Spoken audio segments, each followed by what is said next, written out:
She was 7 months pregnant alone in the Montana wilderness, driving nails into raw timber with cracked and bleeding hands, and she did not stop. Not when the hammer slipped. Not when the pain shot through her back. Not when the men from town rode past and laughed without slowing down. She did not cry. She did not ask for help. She just drove the next nail in. If that kind of strength moves you, subscribe to this channel, follow this story all the way to the end, and drop your city in the comments. I want to see how far this story travels. The summer of 1884 came to the Montana high country like a punishment. The sun arrived before dawn and stayed long past the hour when decent people went inside. It pressed down on the grass until the color bled out of it, turned the creek beds to cracked mud, and made the pine trees smell like they were already starting to burn. It was the kind of heat that broke things equipment tempers animals men. It did not break Cecelia Mae Hargrove. She swung the hammer at 6 in the morning when the air still carried a trace of the night's coolness. She swung it at noon when the sun was directly overhead and the shadow she cast was no bigger than a fence post. She swung it at 4 in the afternoon when the heat rose off the rocky ground in visible waves and her dress clung to her back like a second skin. 7 months along her belly, round and firm beneath a work apron, she had cut down and re-sewn 3 times to fit her changing shape. And she drove nails into raw timber with the kind of focus that looks from the outside, like a woman who has simply decided not to feel pain anymore. The land she was building on sat at the eastern edge of a narrow valley, 3 miles from the nearest town of Harlow Creek. It was 40 acres of hard ground that nobody had wanted, too rocky on one side, too exposed on the other, no shade to speak of, and a seasonal creek that ran strong in spring and thin as a whisper by August.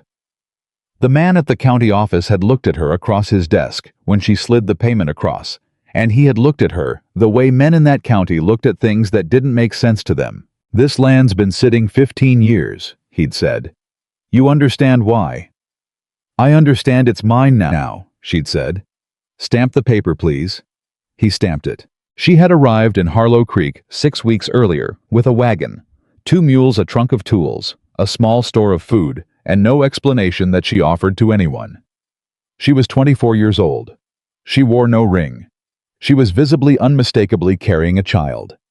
And she spoke to people in town only when she needed something: lumber, nails, rope, and paid for everything in cash that she counted out carefully from a worn leather pouch she kept inside her boot. The town talked. Of course the town talked. The women talked first.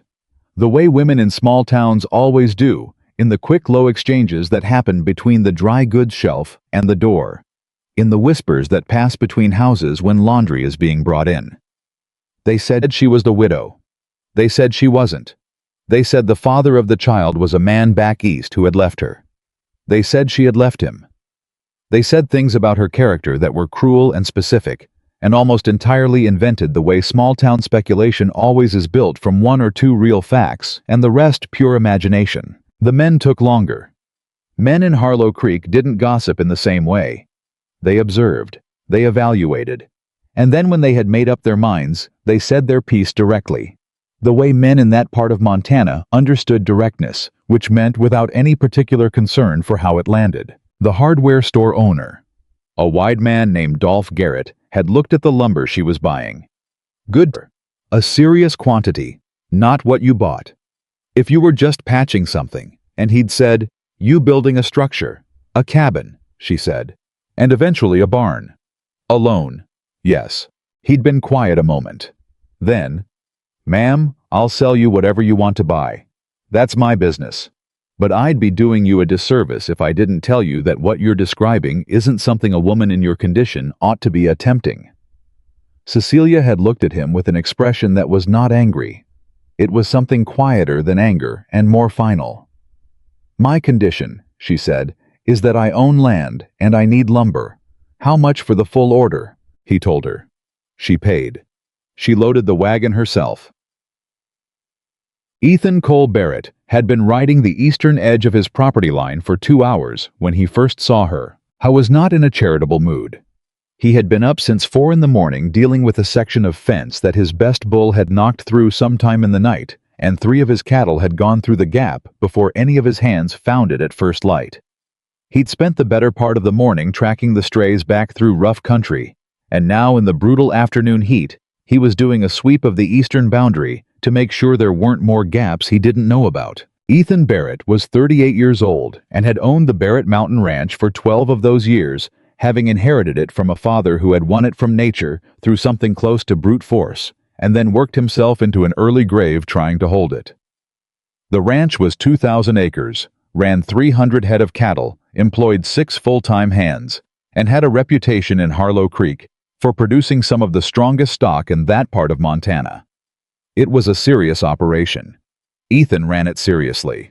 He was not by nature a man who stopped to observe things that were not his business.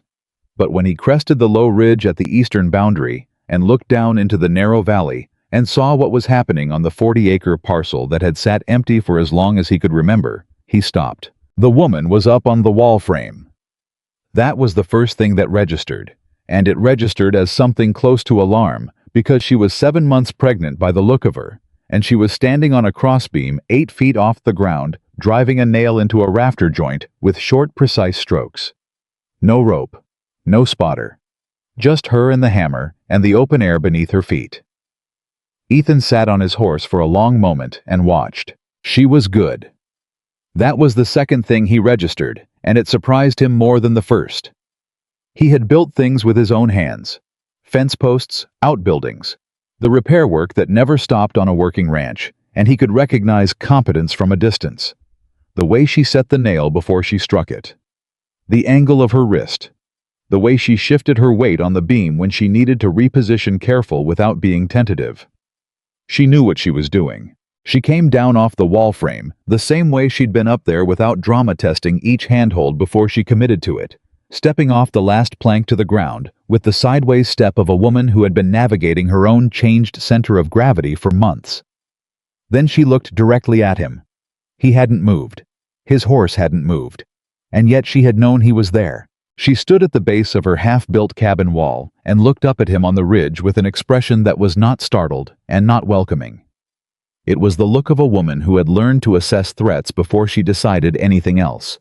He'd seen that look before. He'd seen it on men who had survived things. He rode down the slope toward her because riding away after that kind of eye contact would have felt cowardly, and Ethan Barrett was not a coward whatever else might be said about him. He came to within 30 feet of her and stopped. Touched the brim of his hat. "Ma'am." "You're on the Barrett property line," she said.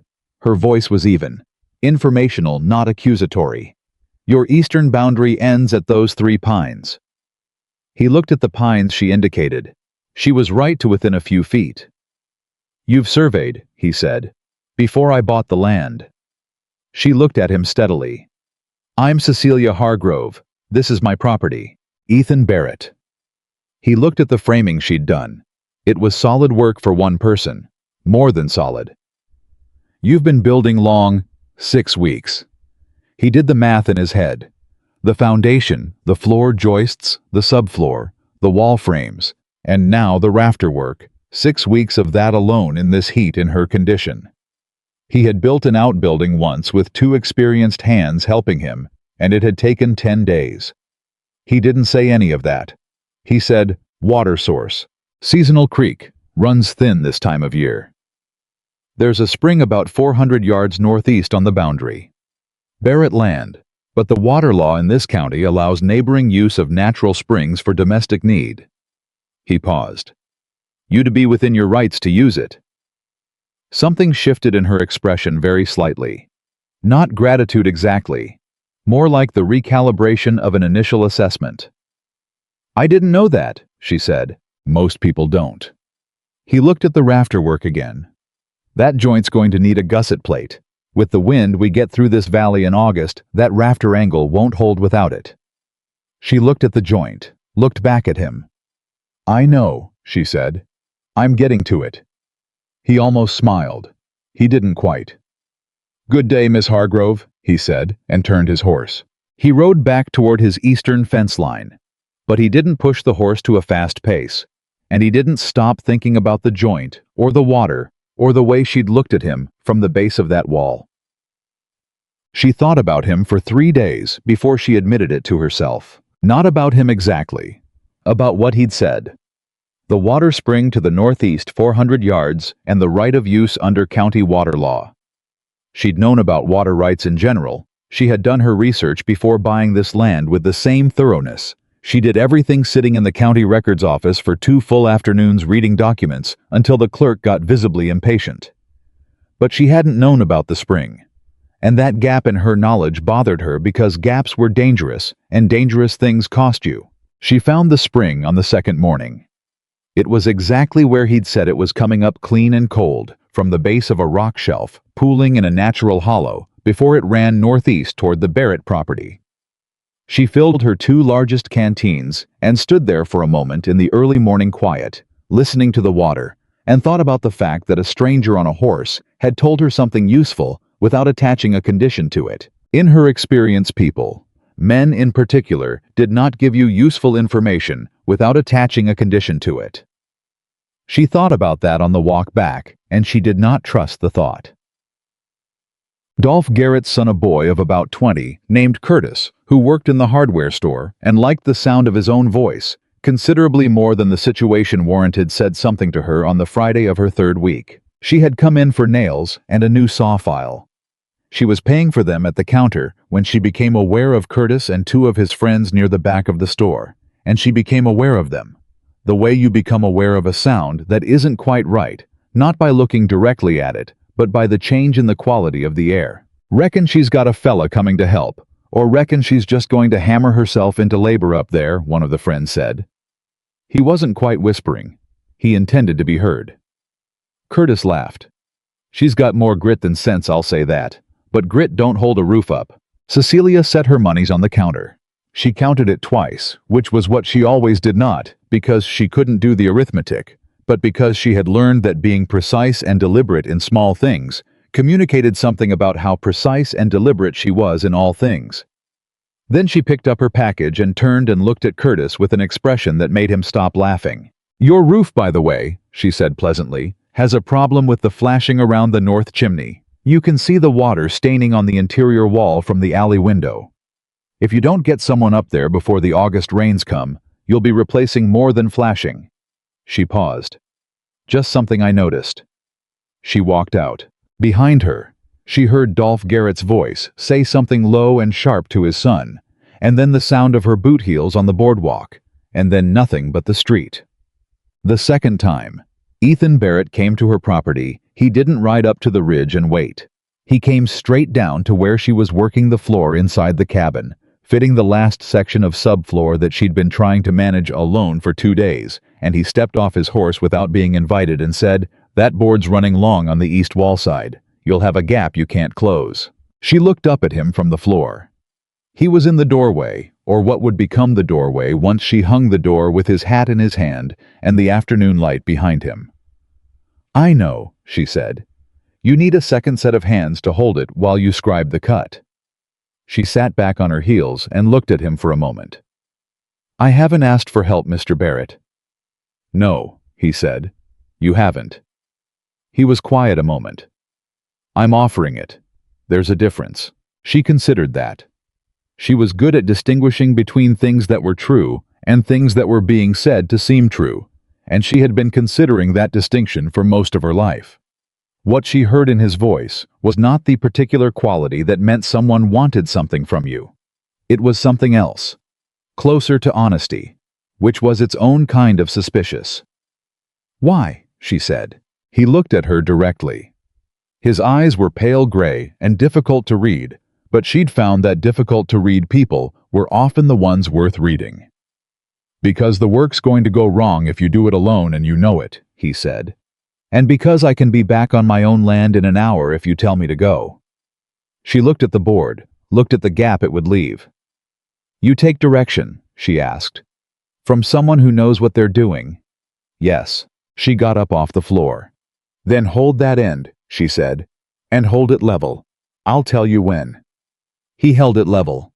She scribed the cut, and when the board dropped into place with a fit that was clean and exact, she allowed herself one moment of pure satisfaction. A small exhale, the kind that is neither a sigh nor a breath, but something between them, before she moved to the next one. They worked for 2 hours without speaking much. She found that she didn't mind that. Most people who didn't speak much were either sullen or uncomfortable. He was neither. He was simply doing the work. When the subfloor was done, she stood and stretched her back and watched him pick up a scrap piece of lumber without being asked and begin stacking it by size against the wall where it would be out of the way. "You don't have to do that," she said. "I know I don't," he said. She watched him a moment more. Then she said, "I've got coffee on a camp stove outside. It's not good coffee." "I've had worse," he said. They sat outside in the late afternoon shade, her on an upturned crate, and him on the step of his horse's stirrup, which he lowered to use as a kind of perch, and they drank bad coffee and looked at the half-built structure and said very little. The mountains were purple in the distance. The heat was finally grudgingly beginning to let go. "How far along?" he said. She considered not answering. Then she said, 7.5 months. "And you're planning to deliver here?" "I am." He was quiet a moment. "You know what you're doing." "I've delivered calves," she said. "I've helped a neighbor's wife. I've read everything I could find on the subject." She looked at him. "And yes, I know it's not the same thing. I also know it's not something I need your worry about." He nodded slowly, the nod of a man who had heard something and was choosing to hear it. "Fair enough," he said. She looked at him sideways. "You going to ask about the father?" "No," he said. She had expected him to. The not asking was for reasons she couldn't entirely account for, more disarming than any question would have been. "People in town ask," she said. "I'm not people in town." She looked back at the cabin. "No," she said. "I suppose you're not." His name came up at the general store 2 days later when she was there for a bolt of muslin and a spool of thread. The woman behind the counter was named Ruth Calloway, and she was one of the few people in Harlow Creek who spoke to Cecelia without a particular quality of careful distance in her voice. Ruth was perhaps 50, stout, with quick eyes, and the kind of face that had stopped performing warmth a long time ago, and was simply warm instead. "Heard Ethan Barrett helped out on your place," Ruth said. "Not gossip, just information offered in a practical spirit." "He held a board," Cecelia said. Ruth looked at her over the roll of muslin she was measuring. "He don't do that kind of thing," she said. "What kind of thing?" "The helping kind." Ruth set the muslin on the counter. "Ethan Barrett has worked that ranch alone with hired hands. I mean, not family, not friends, for 12 years. Since his wife died." Cecelia said nothing. She was listening. "Clara Barrett," Ruth said. "She was a good woman. Died in the 3rd year. Fever took her in the winter." Ruth folded the muslin precisely. "He didn't remarry. People thought he would. He didn't. He works. He minds his land. He comes to town when he needs something." She looked at Cecelia steadily. "He don't hold boards for people." Cecelia paid for the muslin. She thought walking back to her wagon about what it meant to stop expecting things and simply become someone who did the work. She understood that. She understood it very well. The next time he came, he brought a gusset plate. She was on the rafter again, working on a section of the roof framework, when she heard a horse below and looked down to see him dismounting with a piece of hardware in his hand. "You said you were getting to it," he said. "I was." "August wind comes hard through this valley. You've got maybe 2 weeks. She came down off the rafter. He handed her the gusset plate. It was well made, the right gauge with pre-drilled holes that would fit the joint angle she was working with. She looked at it for a moment. It was the right thing. The exact right thing, not a generic piece. He had looked at the joint from the ridge and then gone and had the right piece made. "How much?" she said. "Nothing." She looked at him. "Don't," he said. "It cost me nothing. I had the metal." "Mr. Barrett." "Ethan," he said. She looked at the plate, then at him. "Don't make a habit of this," she said. "I won't," he said, "unless you need it." She made a sound that might, in different circumstances, have been the beginning of a laugh. She went back up the rafter. He stayed for 3 hours that afternoon, handling things she needed a second person for, and not touching anything she was managing alone. He seemed to understand the difference without being told. She didn't know what to do with a man who understood that difference. At the end of the afternoon, when she was cleaning tools and he was readying his horse to leave, she said, "Your wife, Clara." He stopped, turned. "I heard she was a good woman," Cecelia said. Something crossed his face. It lasted less than a second, but she saw it. "She was," he said. "I'm sorry." He nodded, settled his hat. "You're going to lose that tarp on the north side tonight," he said. "Wind's turning. Tie it down to the second peg." He rowed. She went and tied down the tarp to the second peg. The wind came before midnight, and the tarp held. By the fourth week, the men who had laughed at her from the road had stopped laughing, not because they had changed their minds about her, but because the cabin was rising, and it was rising straight and solid, and there was something about competence performed in public that made ridicule increasingly uncomfortable to maintain.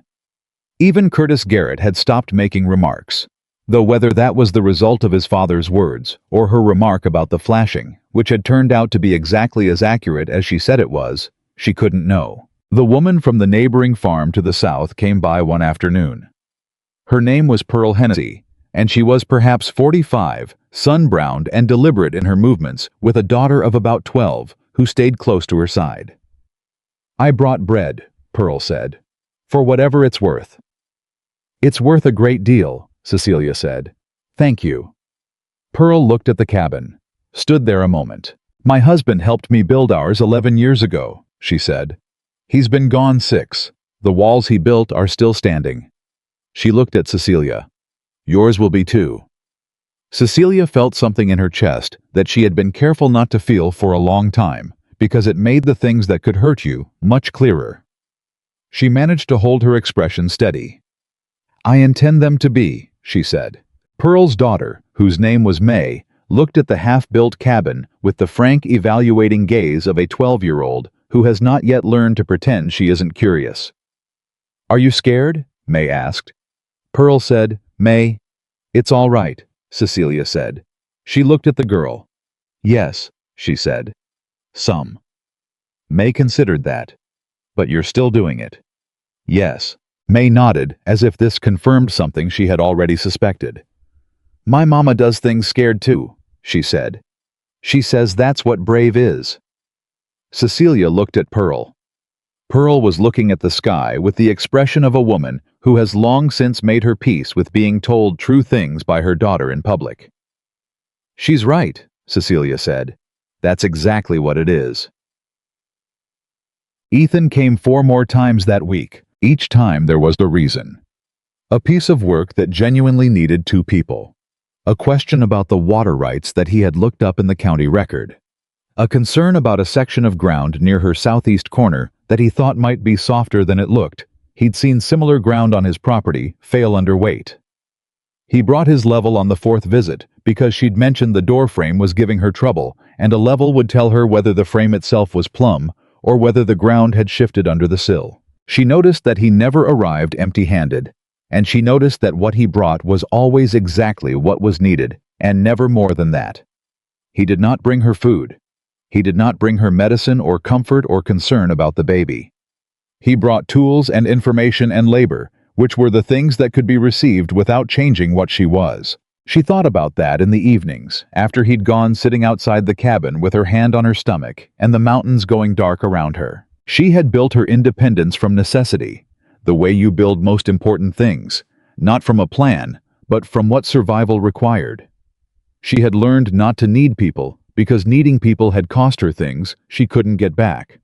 And she had organized herself around that understanding so completely that it had become the architecture of how she moved through the world. But Ethan Barrett was doing something that didn't fit that architecture. He was offering her things that were useful without making her feel the weight of the offering. He was present without demanding that she account for his presence. She sat with the word for a long time before she admitted it kind. In the particular unshowy way that was rarer than any other kind. She did not know what to do with that. She knew sitting there in the evening dark that she was going to have to figure it out. Because the baby was coming in 6 weeks, and the cabin would not be finished before it came, and she was going to need something that she didn't have. She was going to need to trust someone. The question that kept her awake that night and the nights after was whether she had enough left in her, enough of the capacity that had been damaged in the breaking to do it. She put her hand on her stomach and felt the child shift. "I'm working on it," she said. The mountains were silent around her. The spring flowed 400 yards to the northeast on land that wasn't hers. And somewhere on the other side of that ridge, a man who had once loved a woman well enough to grieve her for 12 years was probably awake too for his own reasons that she didn't yet know. She would learn them. But not yet. First, she had a cabin to finish. She finished the north wall on a Thursday. She knew it was Thursday because she had been keeping a small calendar on a piece of board beside her camp stove, marking each day with a nail scratch, and she had not missed a single mark since she arrived.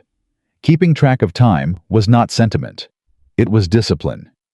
The baby was coming in 5 weeks, and every day had a weight to it now. The north wall went up straight. She checked it with the level Ethan had left. He had not asked for it back, and she had not offered.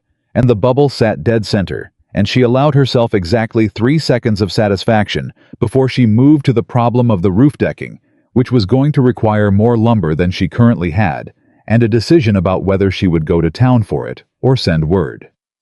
She went to town. She took the mule and the wagon, and she drove the 3 miles to Harlow Creek in the early morning before the heat settled in, and she went straight to Garrett's Hardware without looking at anyone or stopping for any reason, because she had learned that stopping invited conversation she didn't want, and looking at people invited opinions she hadn't asked for.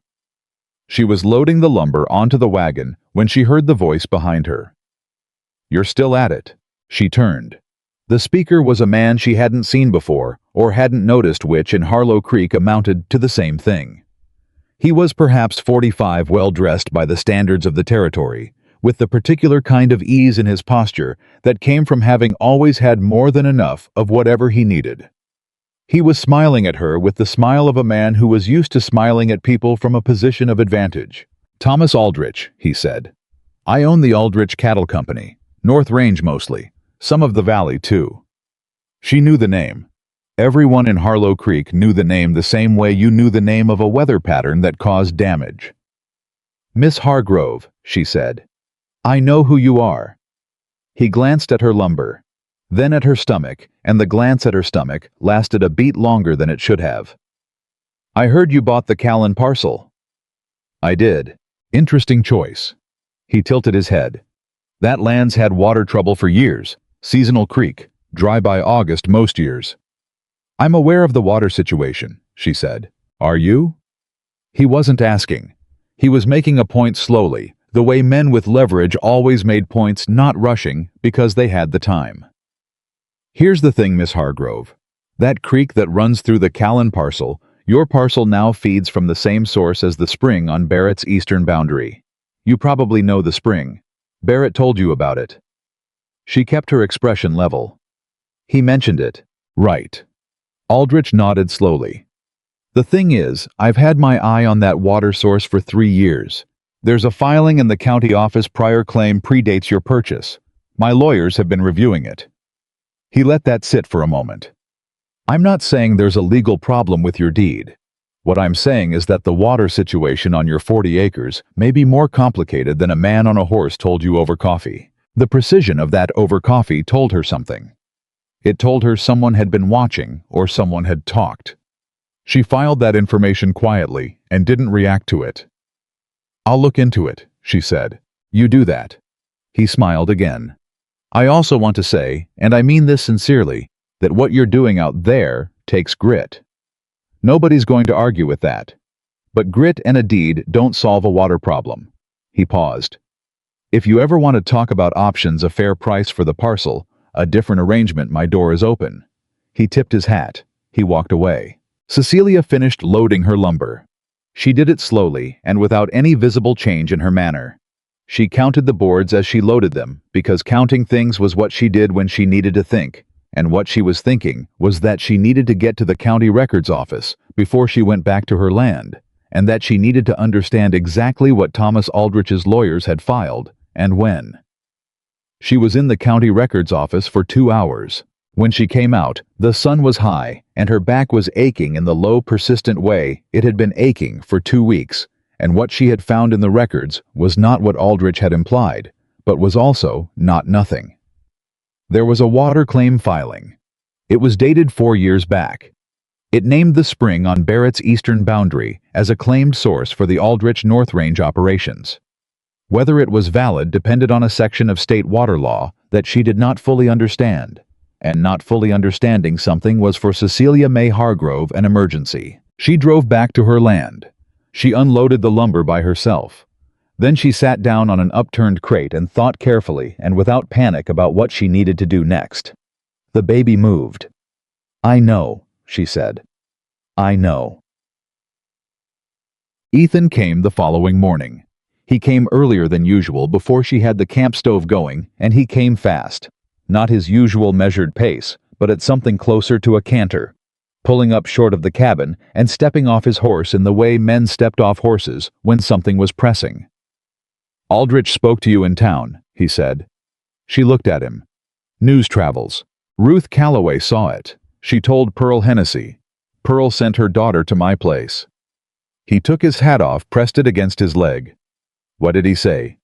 "He said there's a water claim on the spring. Prior filing predating my purchase." Ethan's jaw tightened.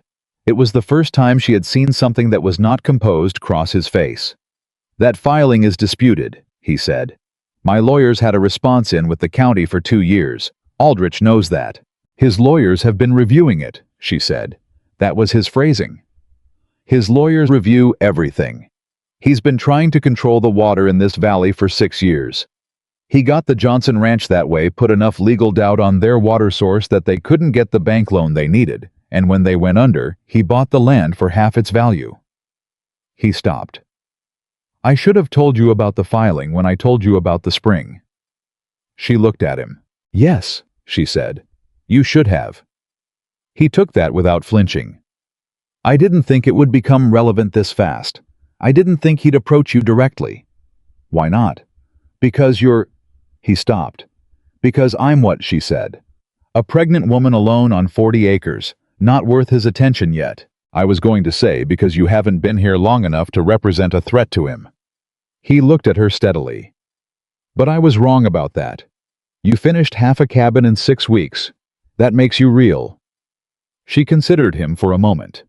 What does he actually want? The water, all of it. There are 3 springs in this valley. He controls one. He wants the Barrett Spring and the seasonal sources on the eastern parcels. If he gets the water, he controls what grows here, who stays and who goes. He put his hat back on.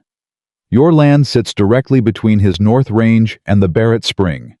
You're in his way whether you know it or not." She heard the full weight of that sentence settle. "I looked at the filing," she said. "I don't fully understand the water law." "I do," he said. "Or my lawyer does, which is the same thing." He paused. "I can have him look at it with your deed. See what position you're actually in." She felt the old reflex rise.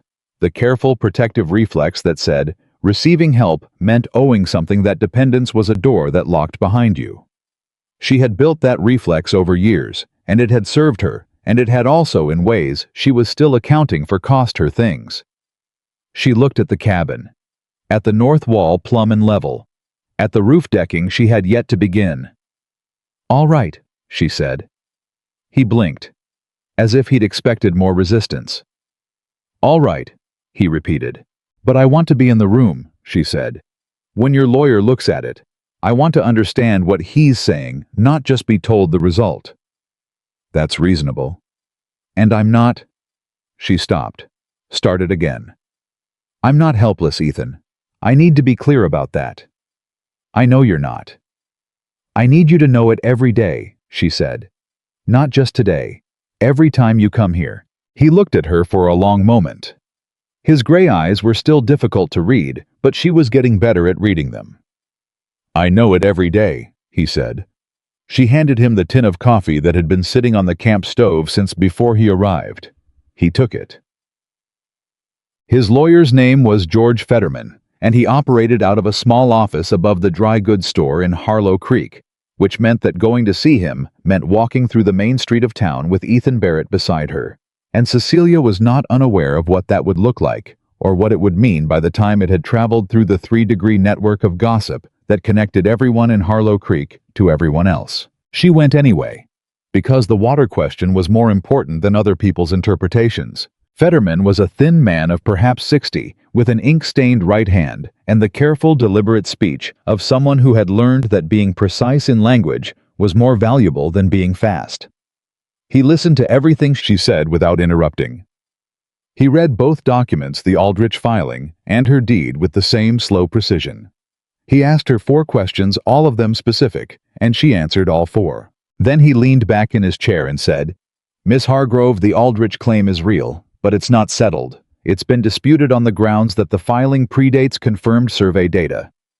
If the survey data I have here is current, and it appears to be, then Aldrich's claim on the spring is in a contested gray area. It's not invalid, but it's also not sufficient to affect your deed or your right of domestic use." He folded his hands. "What he's doing is managing perception, making you feel uncertain so you make a decision he benefits from." "He said his lawyers are reviewing it," Cecelia said. "His lawyers are always reviewing something. That's what they're paid to do." Fetterman looked at her steadily. "My professional opinion is that your position is sound, but this will not resolve cleanly. Aldrich will make it complicated. It will take time, and time may be something you are—" He glanced briefly carefully at her, short on at the moment. "I'm aware of the timeline," she said.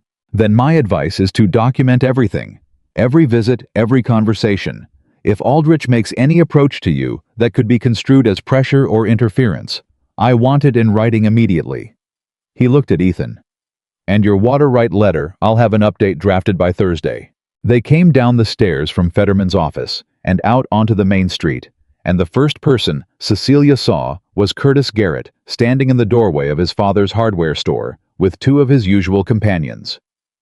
Curtis looked at her, looked at Ethan, then looked back at her with an expression that she understood immediately and refused to acknowledge. "Something to say," Ethan said. "I didn't say it loudly." He said it the way a man says something when he is very sure of where he is standing and what he is willing to do from that position. Curtis said nothing. Ethan touched the brim of his hat, and they walked on. She said, "You didn't have to do that." "I know," he said. "I did it anyway." She thought about what Ruth Calloway had said. "He don't do that kind of thing. The helping kind." She didn't say anything else. The baby changed position on a Wednesday night. She woke at 2 in the morning with a pressure she hadn't felt before, different from the ordinary aches that had become the background of her days. She lay still for a long time, assessing it with the same deliberate care she brought to everything, trying to determine whether this was something she needed to act on immediately or something she could monitor. She monitored it. By morning, it had eased. She got up and made coffee and assessed how she felt with the thorough, unsentimental inventory she had learned to do every morning since the 6th month, and she was fine. Or fine enough. And there was roof decking to be done. She got up on the roof. She had been up there for an hour when she heard Pearl Hennessy's wagon on the road below. Pearl came twice a week now, not invited, not uninvited, simply appearing with bread, or occasionally with her daughter May, who had developed a sustained and open interest in everything Cecelia was doing that was, in its direct and uncomplicated way, one of the more encouraging things in Cecilia's current life. Pearl pulled the wagon up and looked at her on the roof for a long moment. "You shouldn't be up there," Pearl said. "I know," Cecelia said. "Come up and help me then." Pearl tied off the horse, came up the makeshift ladder, a thing Cecelia had built from scrap lumber that was more solid than it looked, and spent the next 2 hours handing boards and holding one end of the chalk line, and they did not talk much, which Cecelia had learned was one of Pearl's particular qualities. Pearl talked when she had something to say. When she didn't, she was simply present, and her presence was the undemanding kind. "Aldrich came to the Fisk place yesterday," Pearl said at one point. Cecelia looked at her. "Made them an offer on their eastern 15 acres, the part with the seasonal creek." Pearl kept her eyes on the board she was holding. "They didn't sell, but they're rattled. The Fiska place was a quarter mile to her south. Their eastern 15 acres shared a boundary with her northern edge. If Aldrich got that land, he would have a continuous block that ran from his north range down to her property line, and the pressure on her water access would increase significantly. "What did he offer?" Cecelia said. "More than it's worth. Not so much that it was insulting." Pearl looked at her. "He's good at this." "I know he is." They worked in silence for a time. "Did you tell Ethan?" Pearl said. "Not yet." "You should tell him." "I know I should." Pearl didn't push.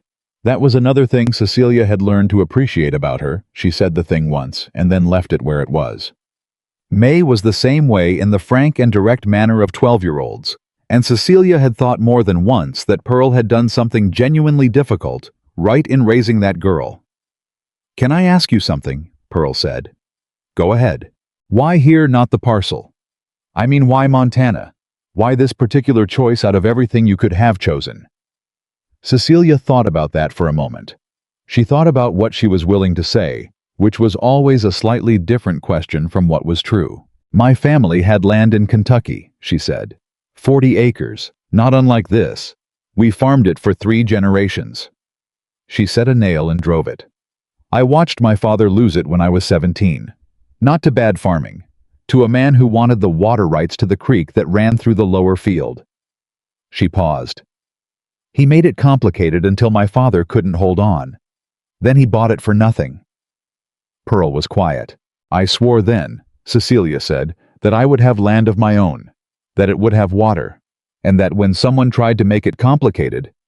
She set the next nail, drove it flush. "I'd know enough to fight." Pearl looked at her. "You knew Aldrich was a risk when you bought this land," Pearl said. "It was not a question." "I knew there was a man like Aldrich somewhere near any land worth having," Cecelia said. "There always is." She told Ethan about the Fisk offer that evening. He had come after his own work was done in the later afternoon, and they had gotten into the habit, she wasn't sure when exactly it had become a habit, of sitting outside, when the heat finally relented, and talking through whatever needed talking through. Not always about the cabin. Sometimes about the cattle or the water law or what the summer had looked like in this valley compared to years before. He knew this land in the way that came from living on it for a long time, and she found that what he knew was useful in ways she hadn't expected because it was specific and it was true, and he did not embellish it. "If he gets the Fisk parcel," she said, "what does that change for me?" He thought about it. Genuinely thought she'd learned to recognize the quality of his thinking, which was the careful kind that didn't produce an answer until the answer was ready. "It changes the pressure," he said. "Not the legal position, but the pressure." He was quiet a moment. "He'll use proximity. He'll be close enough to make your daily operations uncomfortable. Cattle drifting onto your land. Fences that move overnight.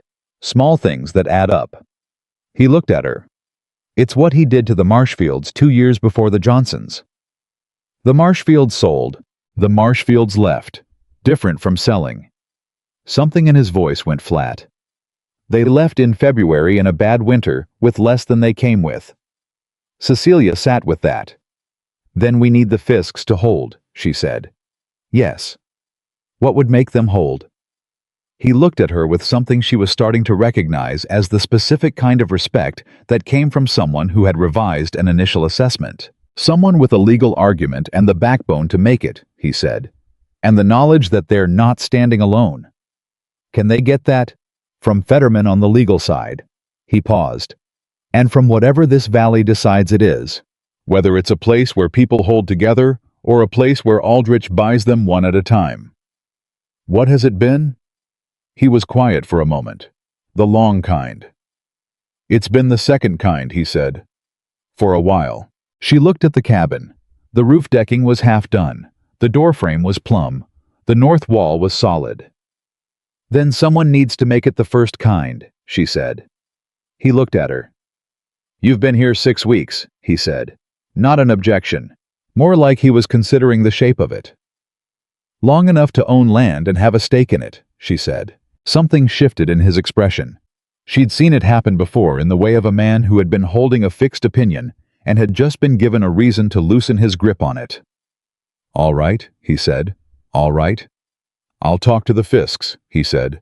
"You should come." She looked at him. "Why?" "Because they need to see that it's not just me," he said. "That it's the land around them. Not one man telling them to hold." He met her gaze directly. "They need to see you." She hadn't expected that. She sat with the unexpectedness of it for a moment, the way you sit with something that doesn't fit the shape of what you thought you understood. "When?" she said. "Tomorrow." The Fiska place was a working farm of some competence. She could see that plainly from the condition of the fences and the way the yard was kept. Ed Fisk was perhaps 50, a lean, careful man who reminded her of her father in the way he moved around his own property, as if every inch of it were something he had personally negotiated with the earth. His wife Nora was younger by some years, and she watched Cecelia with a frank and evaluating look that Cecelia returned without discomfort.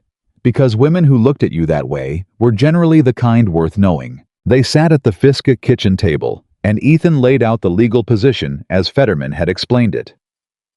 Ed Fisk listened with his hands flat on the table. Nora listened with her eyes on Cecelia. When Ethan finished, Ed said, "Aldrich says the filing's clear." "Aldrich says what's useful to him," Ethan said. "Fetterman says it's contested and the survey data supports the contest." Ed looked at the table. "Last time someone in this valley contested Aldrich, it took 2 years and most of their savings." "I know," Ethan said. Silence. Then Nora Fisk said, "Miss Hargrove, you bought the Callan parcel." "I did," Cecelia said. "Alone?" "Yes." Nora looked at her steadily. "You knew what you were buying into?" "I knew there would be someone like Aldrich," Cecelia said. "There's always someone like Aldrich when the land is worth having." "And that didn't stop you?" "No." Nora looked at her husband. Ed Fisk was still looking at the table, but he was listening. She could see that in the set of his shoulders. He was a man working something through. "What happens to your land?" Ed said, still looking at the table. "If we sell the Eastern 15. "I don't know exactly," Cecelia said. "I know it gets harder." "And if we don't sell?" She looked at him. "Then we find out what this valley is willing to do together." Ed Fisk lifted his eyes from the table. He looked at her for a long moment. "My grandfather broke this ground," he said. 1861. "I know," she said. "Ruth Calloway told me." Something in his face changed.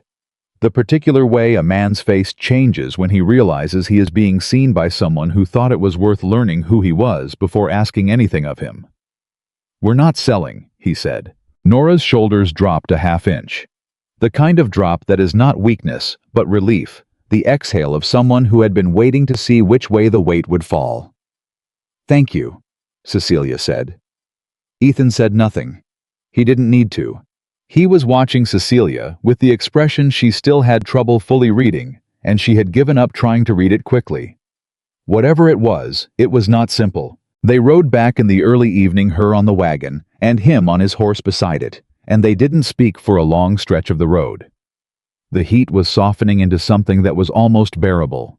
The mountains were doing the thing they did in the evening light, the way they seemed to hold it longer than the valley staying gold, while everything below went gray. "How did you know about her grandfather?" Ethan said. "I asked Ruth," she said. "Last week. I asked her about every family within 3 miles. He was quiet. "You've been gathering information," he said.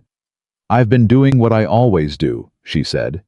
"Learning where I am before something makes it matter." He rode for a moment. "Miss Hargrove," he said. "Cecelia," she said. He didn't say anything right away. Then, Cecelia. It was the first time he'd used her name. She wasn't sure in the gathering dusk whether the warmth she felt at that was something she should account for carefully, or something she should simply allow. She allowed it. Just for the moment. Just for the length of the road home. The cabin was there when she got back, standing in the last of the light. The roof decking caught the angle of it and held it. The north wall was straight. The door frame was plumb. She sat in the wagon for a moment after Ethan had gone looking at it. It did not look impossible anymore. That was something she had not allowed herself to notice before, because noticing the distance you'd traveled meant acknowledging how far you still had to go, and she had trained herself to look at the destination rather than the road.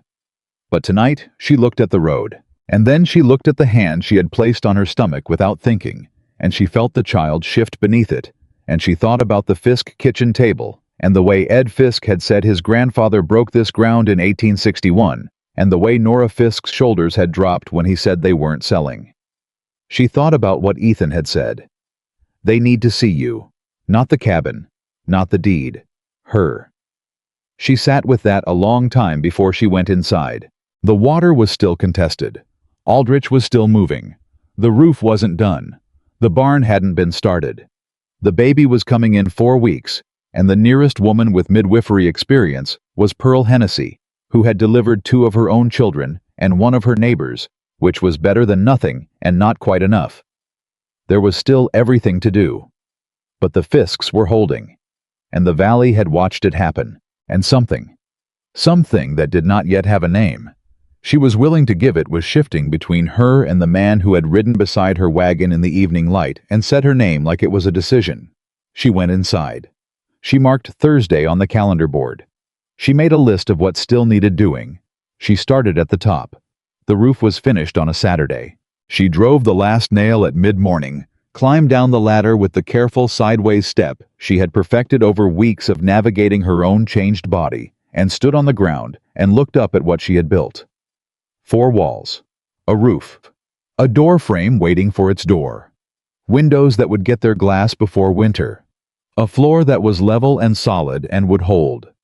She was 36 days from her due date. She went inside and sat down on the subfloor and did not cry, because crying was not what she did, but she sat for a long time in the quiet of the space she had made, and she let herself feel the full weight of it. Not the pride that was there, but something underneath the pride.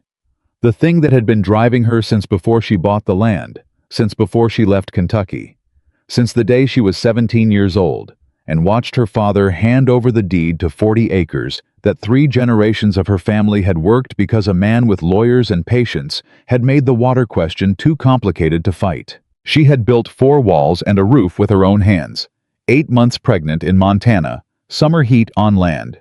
Nobody had wanted. She had done it. And then the cramp hit. It was not the first cramp. She had been having irregular tightening for 2 weeks, the kind the book she carried from Kentucky described as preparatory, the body rehearsing what it would eventually do in earnest. She had noted each one with the same deliberate inventory she brought to everything and assessed them as not yet urgent.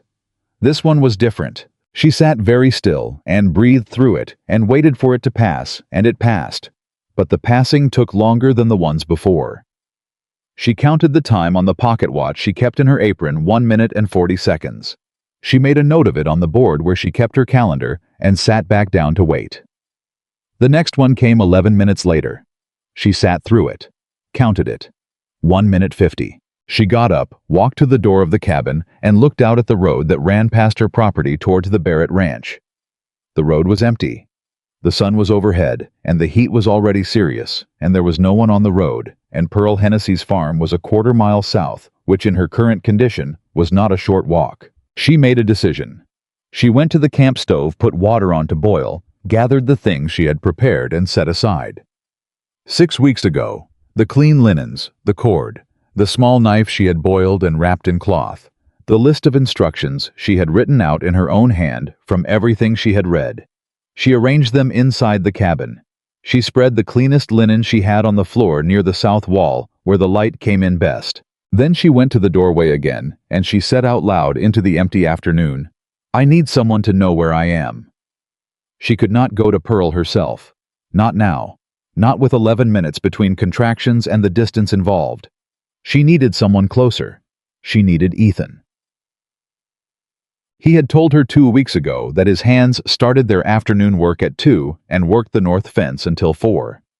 He told her because she had asked him his schedule the same way she had asked Ruth about the neighboring families, because knowing where people were when you needed them was a practical matter, not a sentimental one. It was noon. She went to the lean-to, where she'd been keeping her mule, and she took the animal out, and she did not saddle it, because saddling it would take time. She was calculating carefully now, and she got up on it. Bareback with a difficulty that cost her more than she showed, and she rode hard toward the Barrett ranch.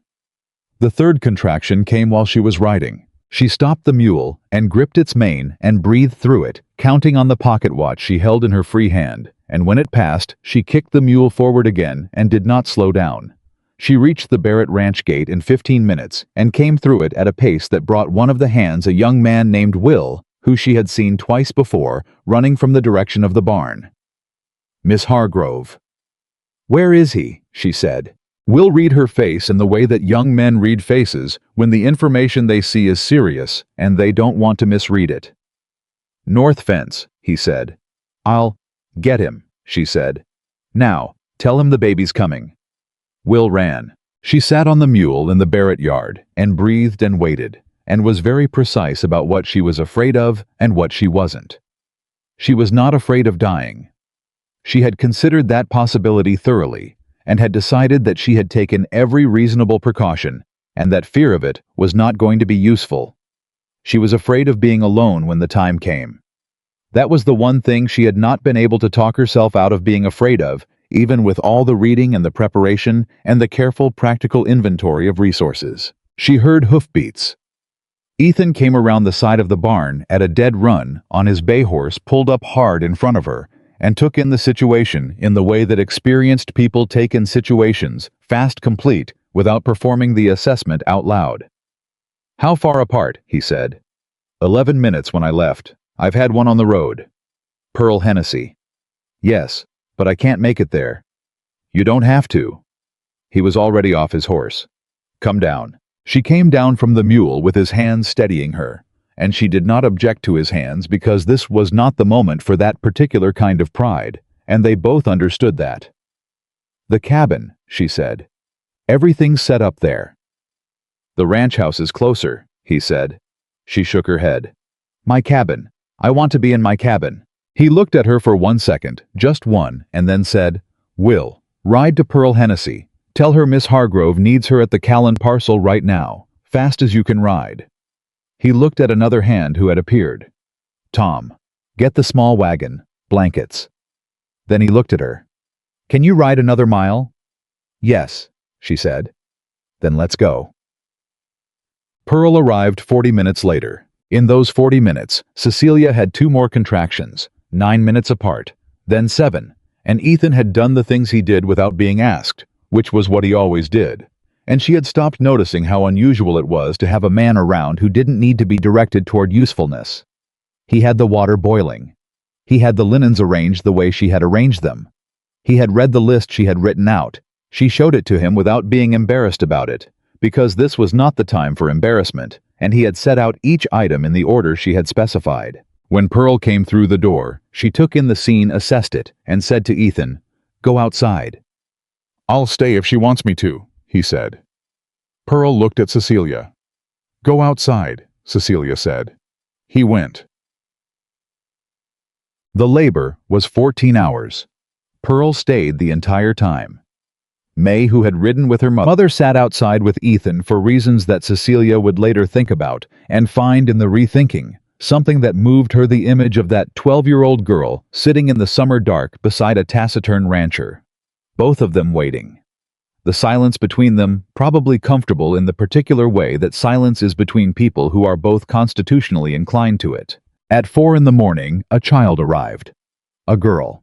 She was small and complete, and she made a sound that was not a cry so much as an announcement, a clear and serious declaration of presence, and Pearl said, "Good girl," in the direction of the baby, and then said it again quietly in the direction of Cecelia. Cecelia held her daughter and felt something happen in her chest that she had no previous language for. She had thought she was prepared for this. She had read everything, had thought through every practical aspect, had organized herself for the event. With the same thoroughness, she organized everything. She had not been prepared for this. Not for the weight of the child in her arms. Not for the specific way she felt when the girl's hand closed reflexively around her finger. She held her daughter and did not perform what she felt because there was no one to perform it for. Pearl was working quietly at the far end of the room, and the performance of emotion had never been how Cecelia moved through the world anyway. What she felt was simply this. This was why. Pearl opened the cabin door at just past 4 in the morning and said to the dark, "It's a girl. They're both well." There was a silence. Then Ethan said from somewhere she couldn't see, "Thank God." He said it quietly, not to Pearl, the way a person says something that they are saying to themselves. When she came out to tell him he could come in, she found him standing near the east wall of the cabin, his hat in his hands, and she saw something in his face that she had not seen there before. Something that was not the composed, careful stillness he wore the way other men wore coats. Something that had slipped past that. He came inside. He stood at a respectful distance and looked at the child and looked at Cecelia and said nothing for a moment. Then he said, "What's her name?" "Clara," Cecelia said. She watched his face. She had not told him she was going to use that name. She had decided it herself privately in the weeks before, for reasons she had not fully examined at the time. The name felt right for reasons that were partly about the woman it belonged to first, and partly about something she understood about choosing names that honored the dead without making the living carry them as a burden. His jaw moved. He looked at the child. His eyes went to a place she couldn't follow. "You don't have to," he started. "I know I don't," she said. "I wanted to." He looked at her for a long moment. Then he looked back at Clara, who was asleep against Cecilia's chest, with her hand still curled, and his face did the thing she'd seen once before, on the day she mentioned his wife, that brief, almost involuntary exposure. But this time, it lasted longer.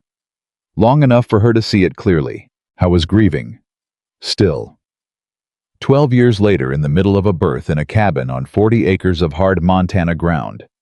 He was still grieving the woman he had loved, and he was also at the same time in a way that only seemed contradictory if you hadn't watched someone carry two true things at once. Something else.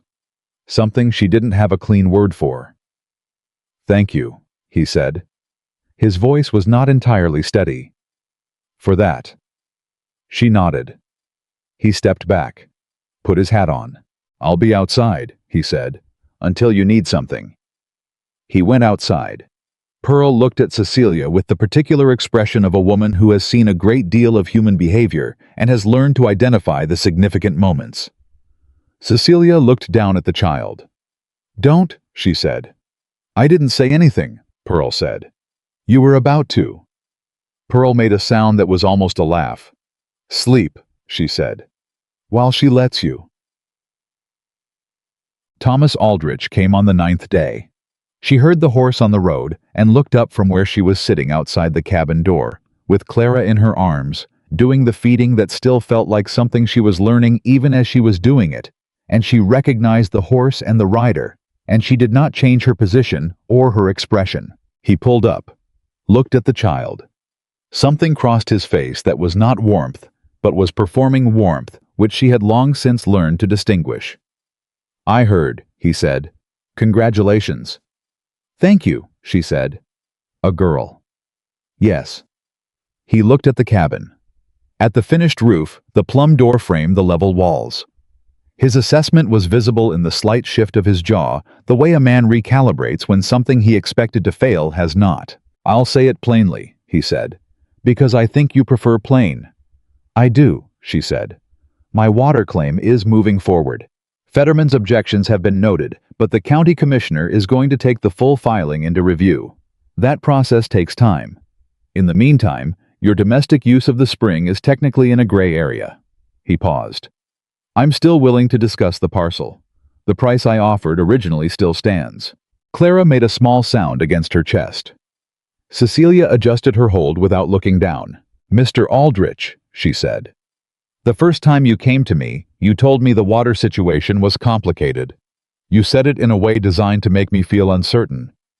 She looked at him. "I'm going to tell you something in return plainly the way I prefer. I know what your filing says. I know what Fetterman's objection says. I know where the survey data stands, and I know what the county water law says about prior use by natural persons for domestic need. I also know what you did to the Marshfield family, and the Johnsons before that." Aldrich's expression changed. The performing warmth went away, and what was underneath it was harder and less pleasant. "That's a serious accusation," he said. "I didn't accuse you of anything," she said. "I told you what I know. There's a difference." She met his gaze without any effort because holding a sleeping child made certain things easier. It was harder to be unsettled when you were holding something that needed you to be steady. "I'm not selling. I'm not moving. And every conversation we have from here forward will be documented and provided to Fetterman in writing." He looked at her for a long moment. "You're going to make this difficult," he said. "I'm going to make it accurate," she said, "which may feel the same way from where you're standing." He looked at the cabin once more. Then he looked down the road toward the Barrett ranch as if he were calculating something. "Barrett's been spending time here," he said. "He has.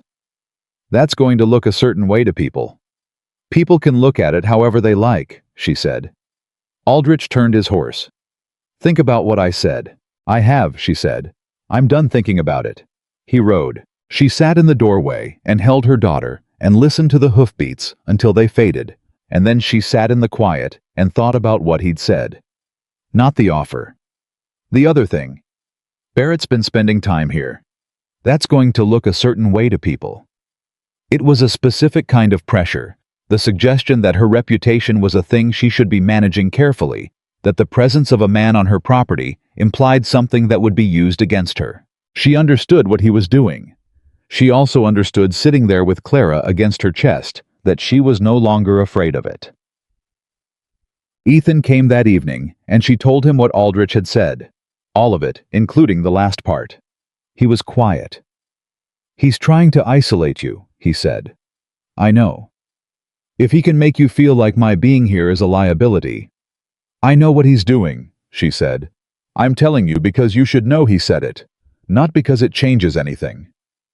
He looked at her, the gray eyes that she was still learning to read. "It doesn't change anything for me either," he said. "Good." Clara made a sound from the folded blanket where she was sleeping near the camp stove.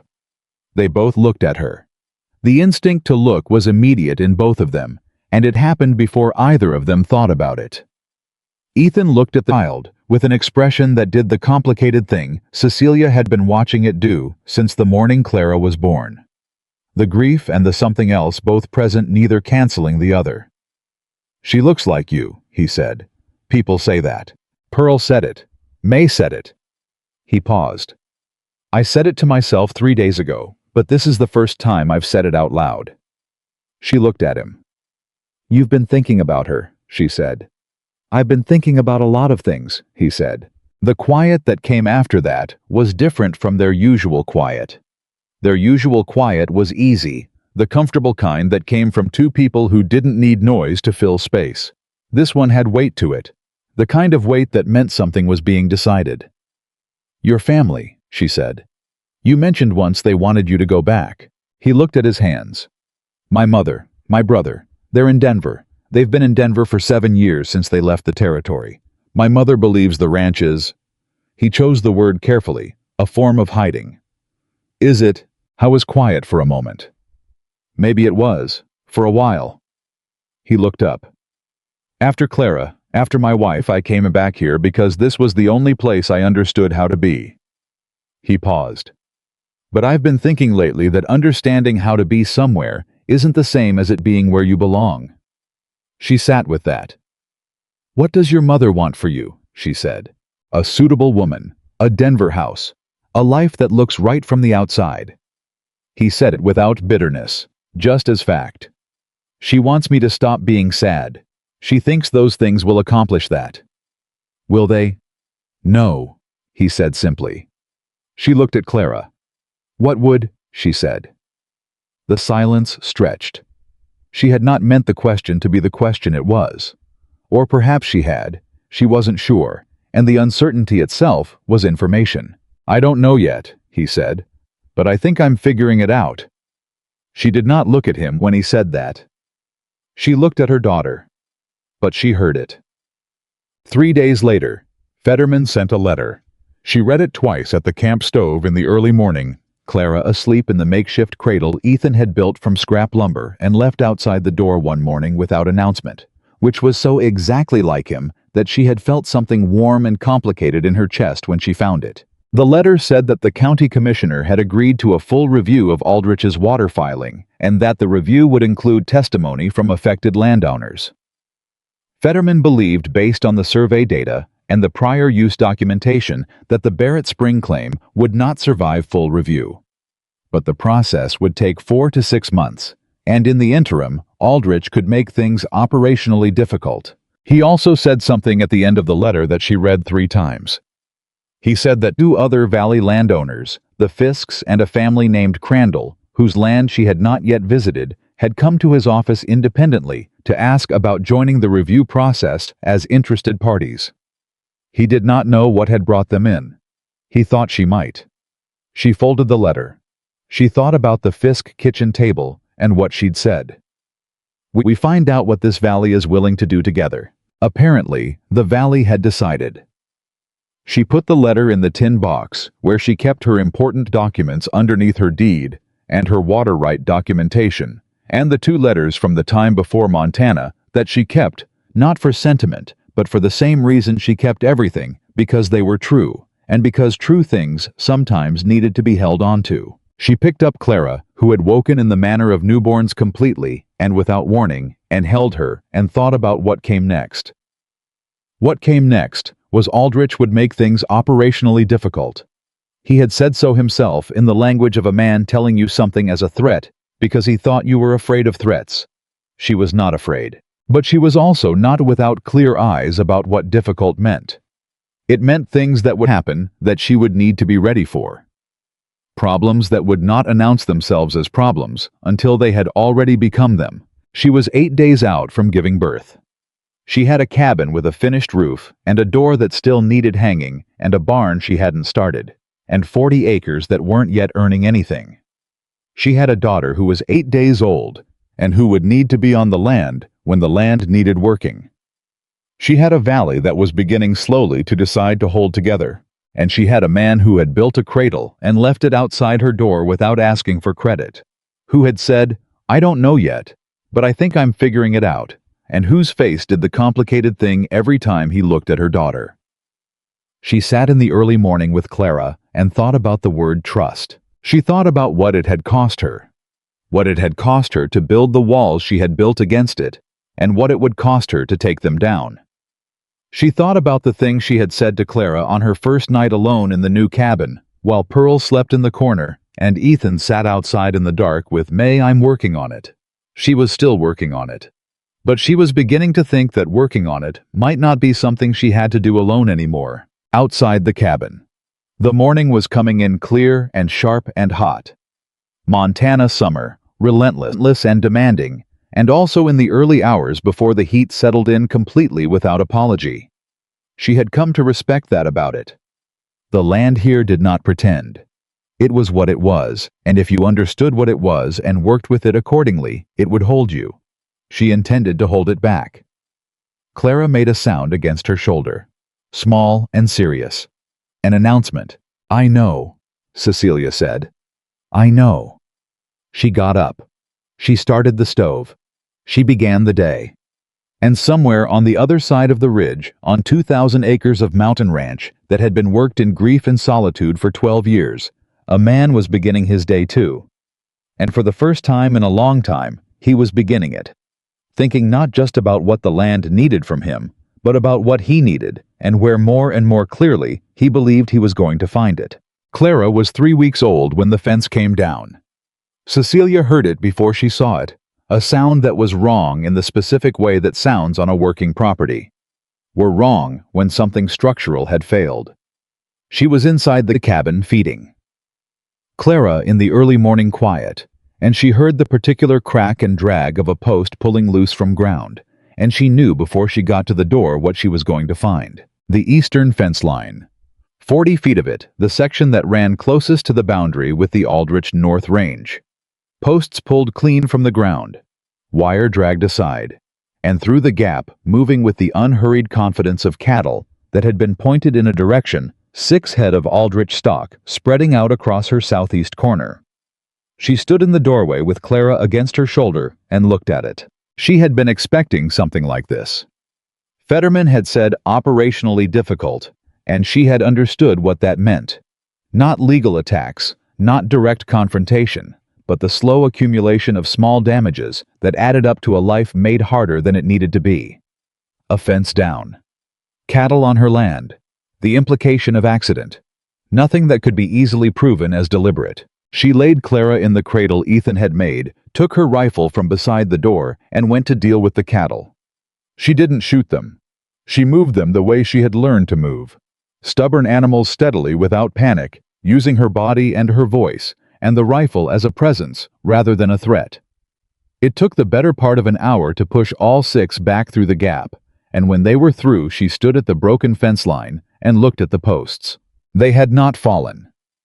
The ground around each base was disturbed in the particular way that ground was disturbed when a post was worked loose deliberately by human hands, rather than failing gradually from rot or weather. She studied it with the same methodical attention she brought to everything, and she was certain. She went back inside. She wrote it down, the time, the damage, the condition of the ground around the posts, the number of cattle, and their brand. She wrote it in the precise, detailed way that Fetterman had asked her to write everything. Then she put Clara on her back in the carrying cloth Pearl had shown her how to make, and she went out to repair the fence. She was on the 3rd post, driving it back into the hole she had dug with the tamping bar, when she heard a horse on the road and looked up to see Will, Ethan's youngest hand, pulling up fast. "Miss Hargrove, Mr. Barrett sent me to check the east line. He saw riders near your boundary before sunup." She looked at the post in her hand. "Tell him the fence is down. Aldrich cattle came through. I've got them back and I'm making the repair." She paused. "Tell him I have documentation." Will looked at the fence. At her with Clara on her back and the tamping bar in her hands. He was 22 years old, and she could see him trying to find the right expression for the situation and not quite landing on one. "Ma'am," he said carefully, "do you want help?" "Yes," she said. "Get on the other side of that post and hold it plumb while I pack the base."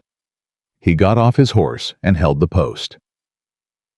Ethan arrived an hour later with Tom, his senior hand, and a load of fencing supplies in the back of the small wagon. He pulled up to where she was finishing the last section and looked at what she'd done.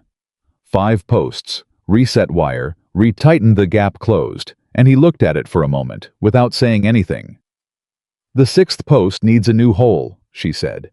"The original was too shallow. It was always going to be a weak point."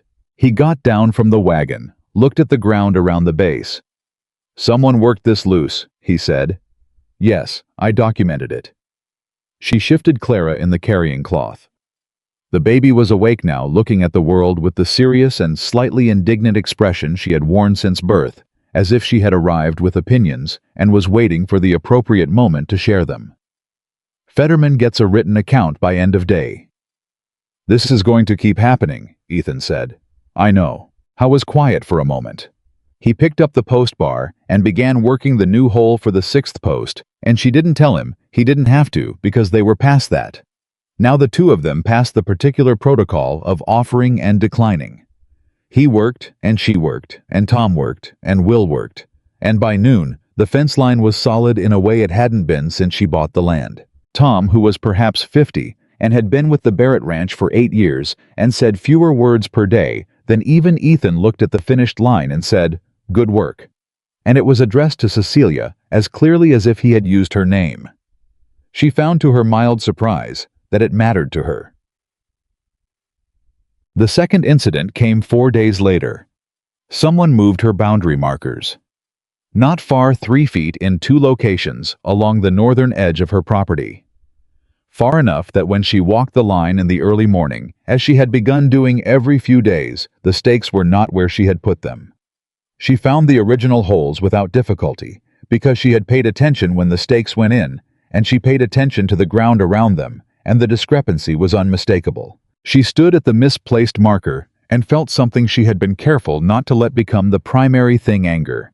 Not the hot, impulsive kind.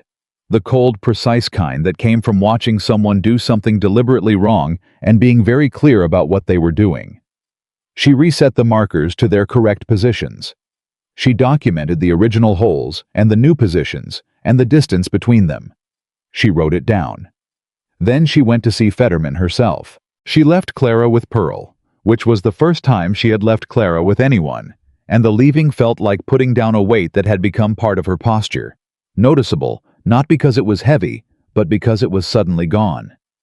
She drove to town with the documentation folded in her apron pocket, and she went straight up the stairs above the dry goods store without stopping to speak to anyone on the street. Fetterman read what she'd written. He read it twice. "This is good," he said. "This is very good. Each incident alone is deniable. Together they establish a pattern." "Is the pattern enough?" she said. "For the water review, number, for a separate complaint about harassment and interference with property rights." "Possibly." He set the papers down. "I want to be honest with you, Miss Hargrove. The water review is going well. The survey data is strong. But Aldrich has a relationship with the county commissioner that predates the legal question, and relationships influence outcomes in ways that evidence sometimes doesn't." She looked at him. "What are you telling me?" "I'm telling you that the legal argument is sound, but legal arguments are not always sufficient." He folded his hands. "Is there anything else in your position that we could bring to bear? Witnesses, additional landowner support, anything that shifts the political calculation?" She thought about the Fisks, the Crandalls, the fact that they had gone to Fetterman independently. "How many Valley landowners would we need?" she said. "For a joint filing that carries weight 6, 8 would be better." He looked at her. "You would need people willing to put their names on a document." She nodded slowly. "Give me 2 weeks," she said. She talked to the Fisks first because she knew them. Then the Crandalls, a family of 4, working 120 acres to the northwest. Quiet people who had been in the valley for 9 years and had watched Aldrich's expansion with the particular wariness of people who recognized a pattern but had not been directly in its path. Yet. Albert Crandall listened to her in the yard of his property with his wife standing beside him, and he was quiet for a long time after she finished. "You're asking us to put our name on a document against Aldrich," he said. "I'm asking you to put your name on a document stating what's true about your land and your water situation," she said. "What that document is used for is Fetterman's business." Albert looked at his wife. His wife said, "How many others?" "The Fisks. Possibly 3 others I haven't spoken to yet." She looked at them both. "I'm not going to pretend there's no risk. There is. But I think there's more risk in letting him move through this valley, one property at a time." Albert's wife looked at him with the expression of a woman who had already made her decision and was waiting to see if her husband had made the same one. He had. "All right," he said. She got 5 names in 10 days. The 6th came from an unexpected direction. Ruth Calloway came to find her. Ruth drove her own wagon out to the Callan parcel on a Tuesday morning and came to the door of the cabin with a directness that was entirely characteristic and said, "I heard what you're doing." "Word travels," Cecelia said. "In Harlow Creek it travels before you finish doing it." Ruth looked at her steadily. "I want to add my name." Cecelia looked at her. "You don't own land, Ruth." "I own the building my store is in," Ruth said. "I've owned it for 16 years. Aldrich made me an offer on it 3 years ago, and I told him what he could do with his offer." She paused. "I have a deed and a water connection to the town's supply that Aldrich has been maneuvering to influence for 2 years. Fetterman can tell you whether that's relevant." Fetterman said it was relevant. 6 names became 7, and Ruth Calloway's name in Harlow Creek carried the specific weight of a woman who had been there longer than most people and was not known to make decisions lightly. When Cecelia brought the signed documents to Fetterman's office, he read each one and then looked up at her over the last page. "How did you do this in 10 days?" he said. "I asked people," she said, "and I told them the truth." I was quiet for a moment. Then he said, "I'll have the joint filing prepared by Thursday. This changes the calculus significantly." She rode home in the heat of the afternoon, feeling something she had to be careful with because it wasn't victory. There was no victory yet, and she was not a woman who confused momentum with outcomes. But it was close to something. Close to the feeling she had when the north wall went up plumb and level, when the roof decking was done, when the doorframe held. The feeling of something built correctly, from the right materials, in the right order. She told Ethan that evening. He listened without interrupting, which was always how he listened, and when she finished, he was quiet for a moment, in the way that meant he was thinking about it rather than performing reaction. 7 names, he said. 7, including Ruth. Ruth is worth 3 on her own. That's what I thought. He looked at Clara, who was in the cradle nearby, doing the thing she had recently begun doing, watching. Her eyes tracking movement and light, with an attention that seemed disproportionate to her size. She was a baby who seemed to be studying things, and Cecelia found this characteristic both recognizable and slightly alarming. "My brother is coming," Ethan said. She looked at him. "From Denver. My mother sent word 2 weeks ago. James is coming to look at the ranch." He paused. "To evaluate whether I should sell it." The words landed in a particular way in the quiet of the cabin. "Should you?" she said. "No," he said immediately. Then more slowly, "That's not my mother believes I'm wasting my life here. James comes to make the case in person because she thinks I'll listen to him in a way I won't listen to letters." He looked at this cradle. "He's not wrong that I've been—" He stopped. "Hiding," she said. He looked at her. "Yes. You told me that yourself, weeks ago." "I know I did." He was quiet. "James will see the ranch, and he'll see—" He stopped again. She waited. "He'll see that things have changed," Ethan said. "That I've been spending time here. He'll have opinions." "What kind of opinions?" "The concerned kind.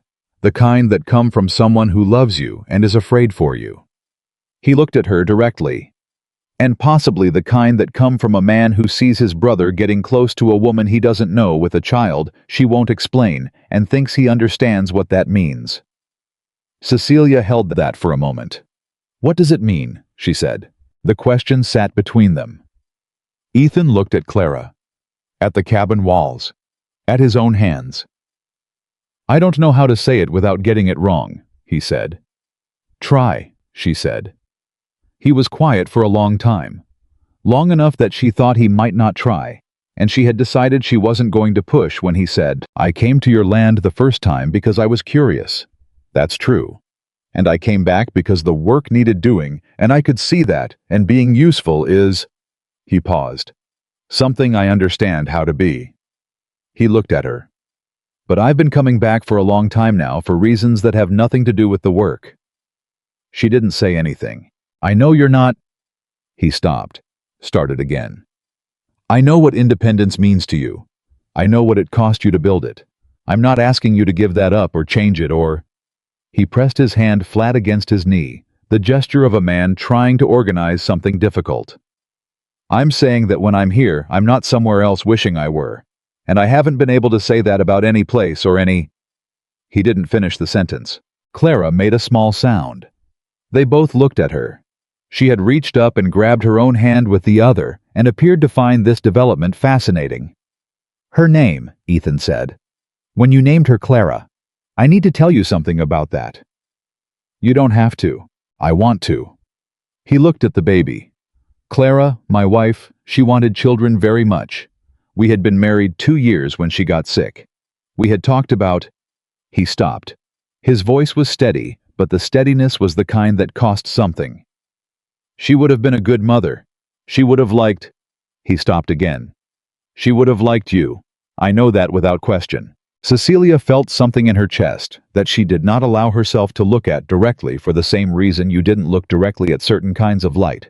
Not because they were dangerous, but because they required a kind of adjustment she wasn't sure she was ready for yet.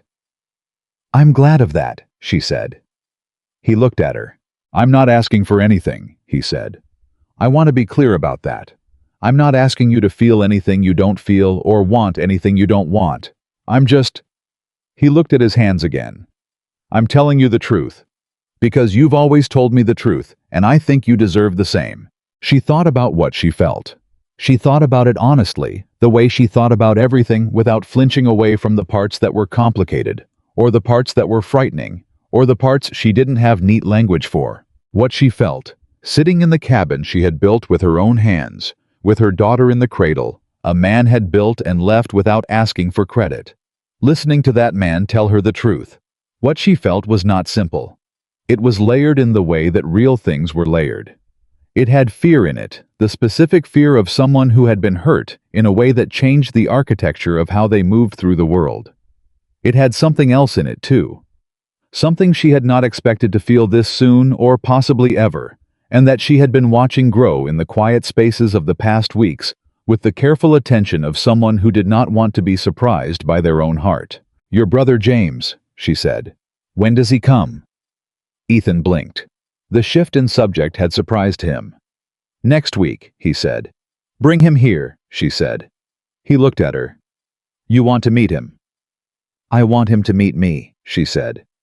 "There's the difference." Something crossed his face that she now recognized.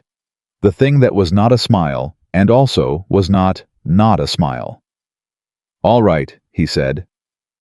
James Barrett arrived on a Wednesday. She heard about it from Will, who came by to help with a section of foundation work she was laying for the barn. The next project already begun, because there was always a next project, and the cattle she intended to run would need shelter before the season turned. Will mentioned it in the way young men mention things when they were uncertain whether it was their business to mention them. "Mr. Barrett's brother got in this morning," Will said. "From Denver." "I know," she said. "Hand me that level." He handed her the level. She thought about James Barrett on and off for the rest of the afternoon, not with anxiety exactly, but with the particular preparatory attention she gave to things she knew were coming and wanted to face from the right position. She had been sized up by people her entire life. She knew how to stand still and let it happen. What she wanted when James Barrett looked at her was for him to see what was actually there and not what he expected. They came the following morning.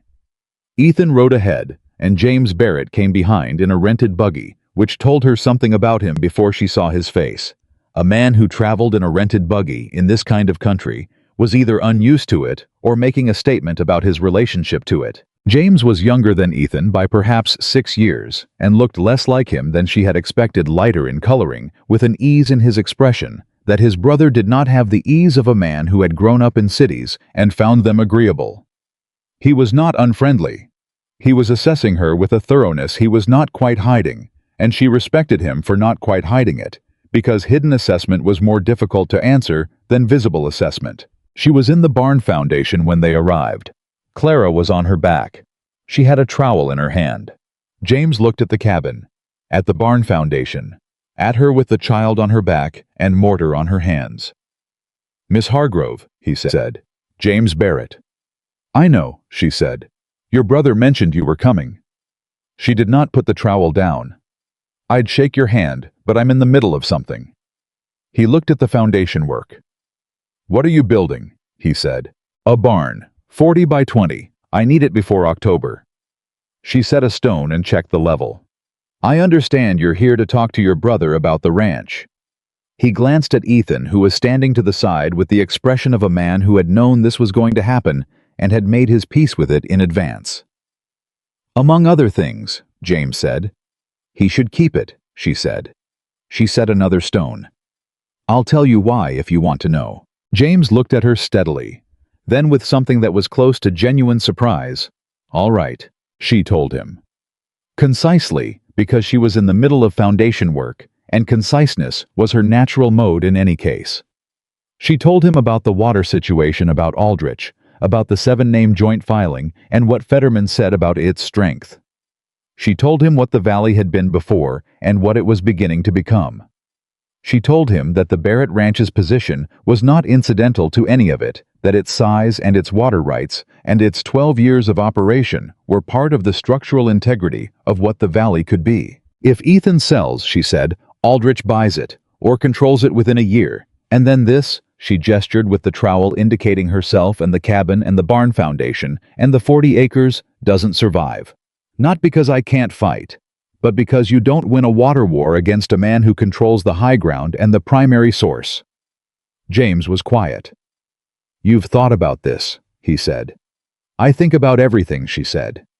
"It's how I do things." He looked at his brother. Ethan looked back at him with an expression that said very clearly, without words, "I told you." James looked at the barn foundation, at the cabin behind it, at the level line of the south wall and the true square of the door frame and the finished roof. You built that yourself, he said. It was not quite a question. Most of it, she said. Your brother held a board once. Ethan made a sound. She had come to know that sound. The sound that was almost a laugh in the way that a man who did not laugh easily made a sound that was as close to one as he was going to get. James heard it. He looked at his brother with an expression she couldn't entirely read, but there was something in it that was not disapproval. He stayed for 2 hours. He looked at the ranch books when Ethan offered them. James was apparently an accountant in Denver, which explained the rented buggy and the careful assessment, and he asked questions that were specific and intelligent, and that Cecelia, listening from across the table while she fed Clara, answered whenever they were directed at her without hesitation. When he left, he shook her hand. She had washed it by then, and he said, "Miss Hargrove, I understand better now." "What do you understand?" she said. He glanced at his brother, then back at her. "Why he's not hiding anymore," he said. He got into the rented buggy and drove back toward Harlow Creek. In the quiet after his wheels faded, Ethan stood in the yard and looked at the ground, and she could see him deciding something. "He's going to tell my mother," he said. "I know," she said. "She'll want to come see for herself." "Let her come," she said. He looked up. "You're not worried about that. I'm worried about the Aldrich filing and the barn roof, and the fact that Clara has started refusing to sleep before midnight," she said. "Your mother I'll manage when she gets here." He looked at her for a long moment. "Cecelia," he said. "What?" He walked toward her, and he stopped at a distance that was different from their usual distance, closer. Not dramatically closer, but close enough that the change was unmistakable and deliberate. "I'm going to ask you something," he said. "And I want you to know that the answer doesn't change anything. I'll be here tomorrow the same way I was here today. That's not conditional." She looked at him. "Ask it." "Is there room," he said, "for what I feel?" "Not right now. I'm not asking you to answer right now. I'm asking if there's room for it, in whatever you're building here." She thought about what she had told herself that evening weeks ago, sitting outside the cabin in the dark. The question that kept her awake. Whether she had enough left in her, enough of the capacity that had been damaged in the breaking to trust someone. She had been building the answer to that question ever since. Stone by stone, post by post, the same way she built everything. "Yes," she said, "there's room." He stood very still. "That's enough," he said. "It's not everything," she said. "Not yet. I need you to know that." "I know that. And I need you to not require it to be everything yet." "I don't," he said. "I'm not in a hurry." He paused. "I've been patient with difficult ground before." She looked at him. "That's possibly the most rancher thing anyone has ever said to me," she said. The sound he made this time was definitively a laugh. Not a long one, not a performed one. Just a real sound, the kind that came from genuine surprise, and it changed his face into something she had not seen before and very much wanted to see again.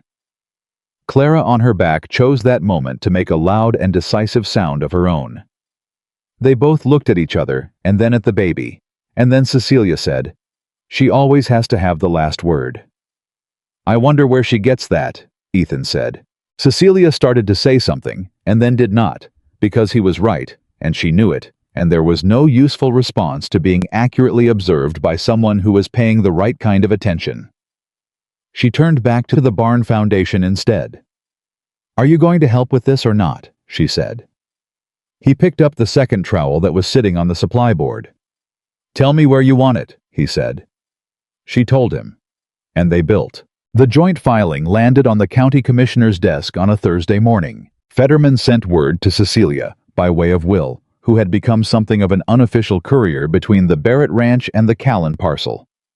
Over the past weeks, a role he had slipped into without being asked, and seemed to find agreeable, possibly because it gave him reason to stop by and look at Clara, who had recently discovered that she could make a sound that was not quite a word, but was clearly an attempt at one, and who applied this discovery indiscriminately to anyone within range. 7 signatures.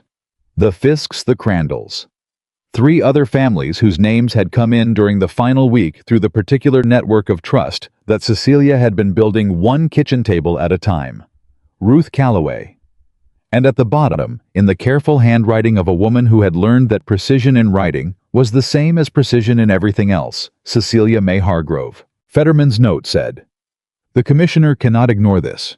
It doesn't guarantee the outcome, but it changes the room he makes his decision in." She read the note twice, folded it, put it in the tin box with everything else. Then she went back to work on the barn. The barn was going up faster than the cabin had, partly because she had learned things in the building of the cabin that she applied to the barn from the start. The sequencing, the order of operations, the places where trying to do it alone cost more time than it saved. Partly because she was not alone. Ethan came 3 mornings a week now. Will came when he could.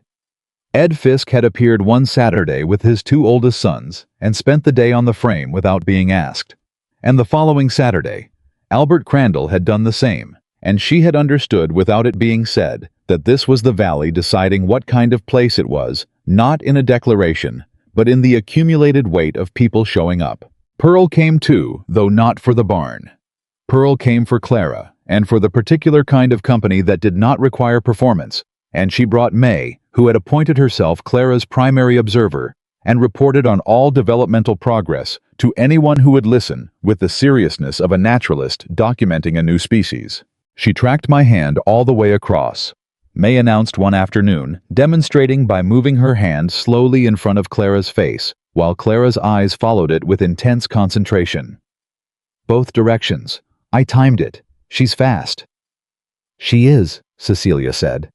"She's going to be smart," May said with the certainty of someone who had conducted a thorough assessment. "God help us," Pearl said from across the room. Cecelia looked at her daughter following May's hand and felt the complicated layered thing she felt when she looked at Clara. The love that had no bottom to it, and underneath the love, something that was almost disbelief. Not at the child, at herself, at the fact that she had built this. Not just the cabin and the barn and the water rights filing and the 7 signatures.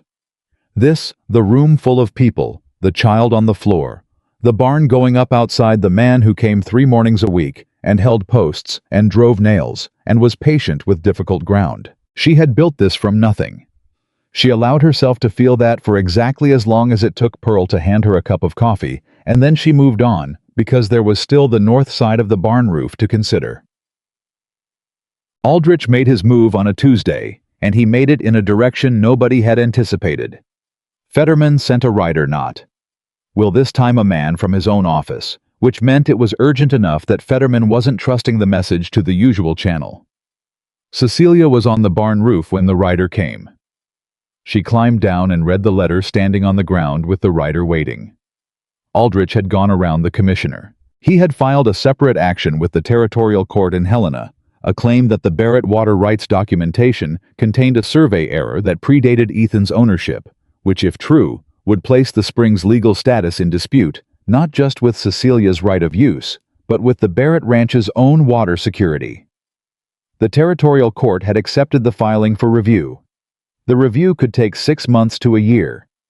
In the interim, the court had the authority to issue a provisional restriction on water use from the disputed source. Cecelia read the letter again. She understood immediately what Aldrich had done. The county filing was a defensive action, 7 signatures strong survey data, Fetterman's legal argument. Aldrich had responded by changing the battlefield entirely. He had moved the fight to a level where relationships with county commissioners did not apply, where the timeline was longer, where the costs would be higher.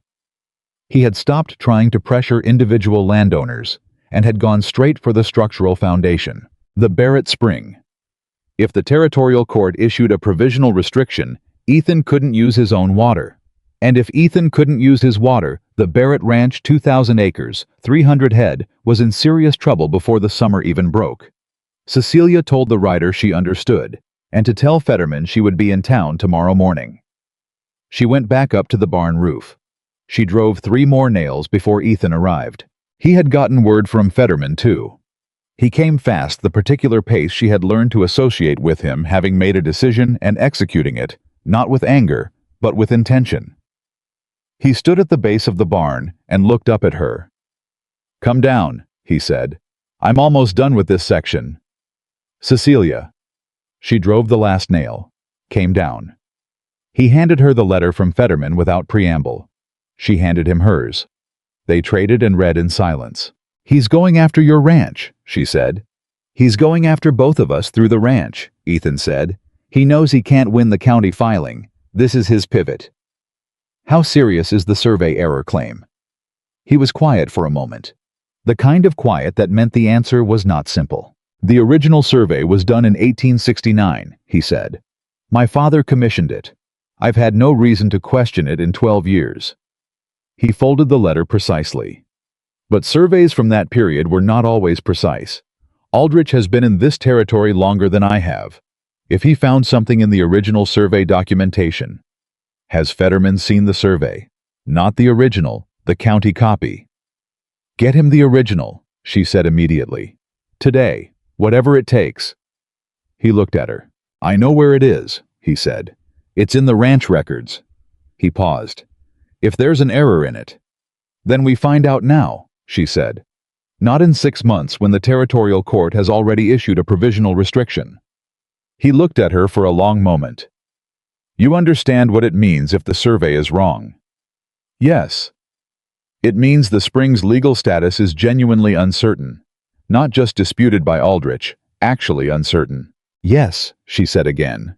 And I'd rather know that today and find a way to fight it than find it out in Helena with 6 months of restriction already in place. She looked at him steadily. Go get the survey. He went. She spent that night after Clara was down, doing something she had not done since the early weeks on the land. She sat with her fear, and she looked at it directly, because the fear was real. If the Barrett Spring was legally compromised, her domestic use right was the first thing to go. And without reliable water through the summer. Her garden, which was established now, and producing the first real production from the land, would fail. The cattle she had bought, 6 head purchased last week from a rancher 2 valleys over, who was thinning his herd, they would need reliable water before fall. Without it, she would lose the season's work. Without the season's work, she was buying supplies on a reserve that would not last through winter. She had money. Not much, but enough. She had managed it with the same precision she managed everything. But enough was not the same as enough if multiple things failed at once. She sat with that, and she did not flinch away from it, and she did not panic, because panic was not useful, and she had never once allowed it to be. She thought about what she had, what she could control, and what she needed to find out. What she could control: the barn, which was 3/4 done, and would be done before October, regardless. The garden, which she could water from the seasonal creek at reduced volume if necessary. The documentation, which was solid. The 7 signatures, which were real people who had made real decisions. What she needed to find out: the survey. She went to sleep at 10. Clara woke her at 2. She fed her daughter in the dark, and listened to the quiet of the valley, and thought about her father handing over the deed when she was 17, and about the fact that she had come here specifically so that would never happen to her, and about what she was willing to do to make sure it didn't. Everything was the answer. She was willing to do everything. Ethan came in the morning with the survey. He spread it on the cabin floor. It was a large document, hand-drawn with notations in the script of a surveyor who had been working fast and in conditions that made precision difficult. She crouched over it with him, and they read it together, and she was glad she had spent those 2 afternoons in the county records office when she arrived, because the language of survey documents was not intuitive, and she had learned enough of it to follow what she was looking at. They found it in the 3rd quadrant notation. A measurement that was marked as estimated rather than verified. A single word, est. Next to the figure that established the eastern boundary of the spring's catchment area. It was a small notation. Easy to miss. Fetterman had not caught it because he had only seen the county copy, which had been transcribed without the notation. Est, estimated. Aldrich had found it. Of course he had. He had been looking for 3 years, and he had found the one word in an old survey document that could shift the ground under everything.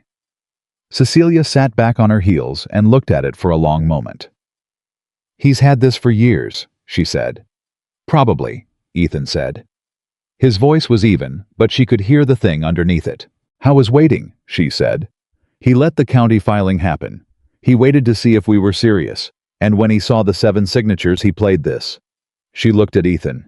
He was always going to play this. Yes. Which means he's been more afraid of us than he let on. She heard herself say us, and registered it, and moved past it, because it was accurate, and accuracy was what mattered now. He's not doing this because he's winning. He's doing this because he's not. Ethan looked at her. That's, he started. True, she said. The question is what we do about that one notation. He was quiet for a moment. Get a new survey done. How long does that take?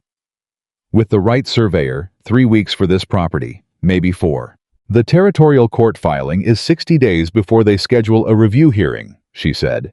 Fetterman told me that in his letter, which means if we get a new survey in 3 weeks and file it as a response to the territorial claim, we're inside the window. Ethan looked at the document on the floor. The surveyor I'd want is in Bozeman. Then send for him today. He looked up at her. It's expensive. I know. She met his gaze. Split it with me. He was very still. You don't have to do that, he said. The spring is the water source for my domestic use, she said. Your legal problem is my legal problem. If we fix the survey, we fix the problem for both of us. She paused. Unless you have a reason to keep the costs separate. He held her gaze for a moment. No, he said. I don't. Then split it with me. She stood up. Send for the surveyor. He sent for the surveyor.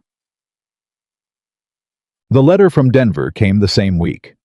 She knew it was from Denver because Ethan brought it himself rather than sending Will, and he brought it in the manner of a man carrying something he wasn't sure how to set down. He handed it to her outside the barn, where she was working on the loft framing, and she read it standing on the ladder with Clara on her back. It was from his mother. Margaret Barrett wrote in the precise, controlled hand of a woman who had grown up being told that a lady's writing reflected her character, and who had taken that lesson seriously enough that you could see it in every line, the careful spacing, the deliberate word choice, the complete absence of anything that could be called imprecision. It was also underneath all of that control, the letter of a woman who was afraid. Not of Cecelia specifically, of what Cecelia represented. Of her son choosing a life that looked from Denver like more of the same solitude he had been choosing for 12 years. She was coming in September.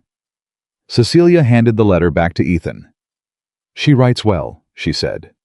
He looked at her. That's your response. She loves you, she said. She's afraid you're making another choice that's going to isolate you. She's wrong about what you're choosing, but she's not wrong about the fear. She went back up the ladder. Tell her she's welcome. Cecelia. Ethan. She looked down at him from the ladder. I have built this from nothing in a country that told me I couldn't. I have filed legal documents and gathered 7 signatures and split a survey cost with a man who built my daughter a cradle and left it outside the door without asking for credit. I am not afraid of your mother. She paused. Hand me that board. He looked at her for a moment. Then he picked up the board and held it up. She took it, set it, drove the nail. Thank you, she said. Any time, he said. And the way he said it had nothing to do with the board. The surveyor arrived from Bozeman on a Thursday and spent 3 days on the Barrett eastern boundary. His name was Calhoun, and he was a meticulous man of perhaps 55, who did not speak much, but whose instruments were the finest she had seen, and who she learned from Fetterman later had been the surveyor of record on 6 territorial court cases, and had never had his work successfully challenged. She walked the boundary with him on the second day with Clara on her back and the carrying cloth she had gotten expert at tying. Calhoun did not comment on the baby or on her. He asked her 2 questions about the original survey notation, and she answered them precisely. He nodded and went back to his instruments. On the evening of the 3rd day, he sat at the table in Ethan's ranch house with Ethan and Cecelia and his completed preliminary measurements, and he said, the original surveyor estimated the eastern catchment boundary because there was a seasonal marsh in that quadrant at the time that made direct measurement impossible. The estimate was reasonable, but not verified. He spread his preliminary notes. My measurements establish the actual boundary at 11 feet east of the estimated position. This places the spring's catchment origin fully within the Barrett deed. He looked at both of them. There is no ambiguity in the current data. There was only ambiguity in the original notation. The silence in the room had a particular quality. That's what we bring to the territorial court, Cecelia said. Yes, Fetterman said. He had come to hear the results directly, which was the kind of thing Fetterman did that she had come to respect. He didn't wait for reports when he could be present. Calhoun's survey supersedes the original.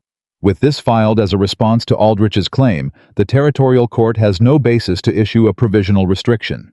Ethan looked at Calhoun. How long to finalize? A week, Calhoun said.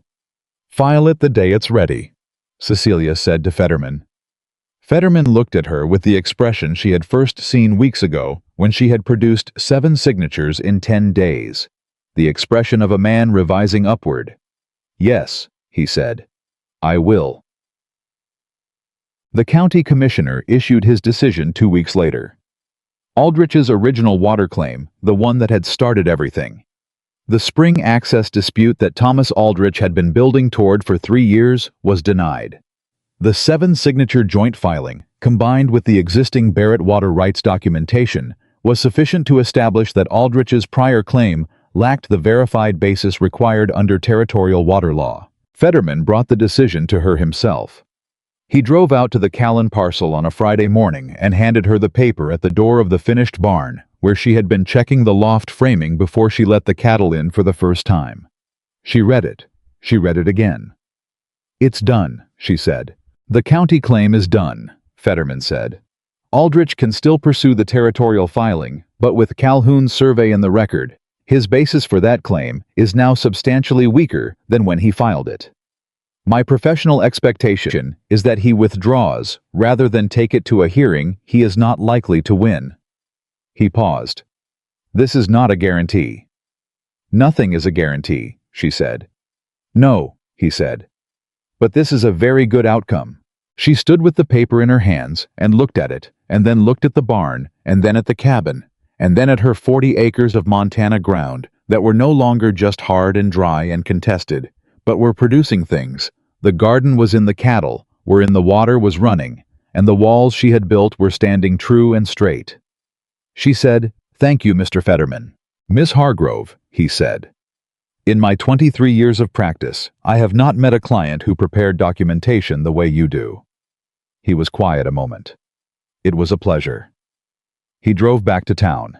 She went inside and put the decision in the tin box. She put it on top of the deed. On top of the water right documentation. On top of the list she had made, and Fetterman's notes, and the original filing, and everything else she had gathered and organized and held on to, because true things needed to be held on to. She closed the box. She picked up Clara, who had been watching from the cradle, with her usual expression of intense developmental concentration. "We're not going anywhere," she said. Clara grabbed her finger. Margaret Barrett arrived on a September morning when the first coolness had begun to find its way into the early hours, the first suggestion of what was coming, not the brutal summer heat anymore, but something that had an edge to it, the reminder that Montana had seasons and that the seasons did not negotiate. She was smaller than Cecelia had expected. Not frail. There was nothing frail about Margaret Barrett, who at 62 carried herself with the posture of a woman who had decided decades ago what she was and had not seen reason to revise the decision. But small. Precise. With eyes that were Ethan's color and his quality difficult to read quickly and worth reading carefully. Ethan met his mother in town and brought her out in the wagon, and he was quiet on the drive in the way he was quiet when he was preparing himself for something. Margaret sat beside him and did not speak either, which was its own kind of information. When they pulled into the Callan parcel, Cecelia was at the garden. She did not stop what she was doing when the wagon arrived. Not from defiance, because the carrots needed thinning, and the carrots did not care about the arrival schedule of anyone's mother, and because stopping everything she was doing when someone arrived was a form of performance she had never been willing to offer. She finished the row she was working. Then she stood, took off her gloves, and walked to the wagon. Margaret Barrett was already down from it. She was looking at the cabin, at the barn, at the garden. She was doing the thing her son did, the genuine assessment, the one that was not performed. Cecelia stopped in front of her. "Mrs. Barrett," she said. "I'm Cecelia Hargrove. Thank you for making the trip." Margaret looked at her, then past her to where Clara was sitting on a folded blanket near the garden edge, doing the thing she did now, picking up small objects and examining them with focused intensity, one at a time, as if cataloging. "That's her," Margaret said. Not a question. "That's Clara," Cecelia said. Margaret walked past her to the blanket. She crouched down at 62, with the ease of a woman who had not stopped using her body just because the years were adding up, and she looked at the child. Clara looked back at her. Margaret extended one finger. Clara grabbed it. Something crossed Margaret's face that Cecelia watched from a careful distance. It was the thing that happened to people when Clara grabbed their finger. The particular thing that was not about the child exactly, but about what the child represented, which was different for every person. For Margaret Barrett. Cecelia thought she understood what it was. The name. The child named after the woman her son had loved and grieved for 12 years. The evidence in the grip of small fingers that her son had not been hiding, had not been stuck in the way she feared, but had been slowly in his own way finding his way back toward something. Margaret stood up. She turned and looked at Cecelia, and then she looked at the cabin, and then back at Cecelia again. "You built that," she said. "Yes." "He said you built it yourself." "Most of it. He held a board once." Behind her she heard the sound. Ethan. The almost laugh. She did not turn around. Margaret's expression did something she had not expected. It softened. Not entirely. Margaret Barrett was not a woman whose expression softened entirely, but at the edges. "My husband built our first house," she said. "I handed him boards for 3 months." She paused. "He always said I was more useful than any man he ever hired." Cecelia looked at her steadily. "Did he?" "He was right." Margaret looked at the barn. "James said you split the survey cost." "It was my water, too." Margaret nodded slowly.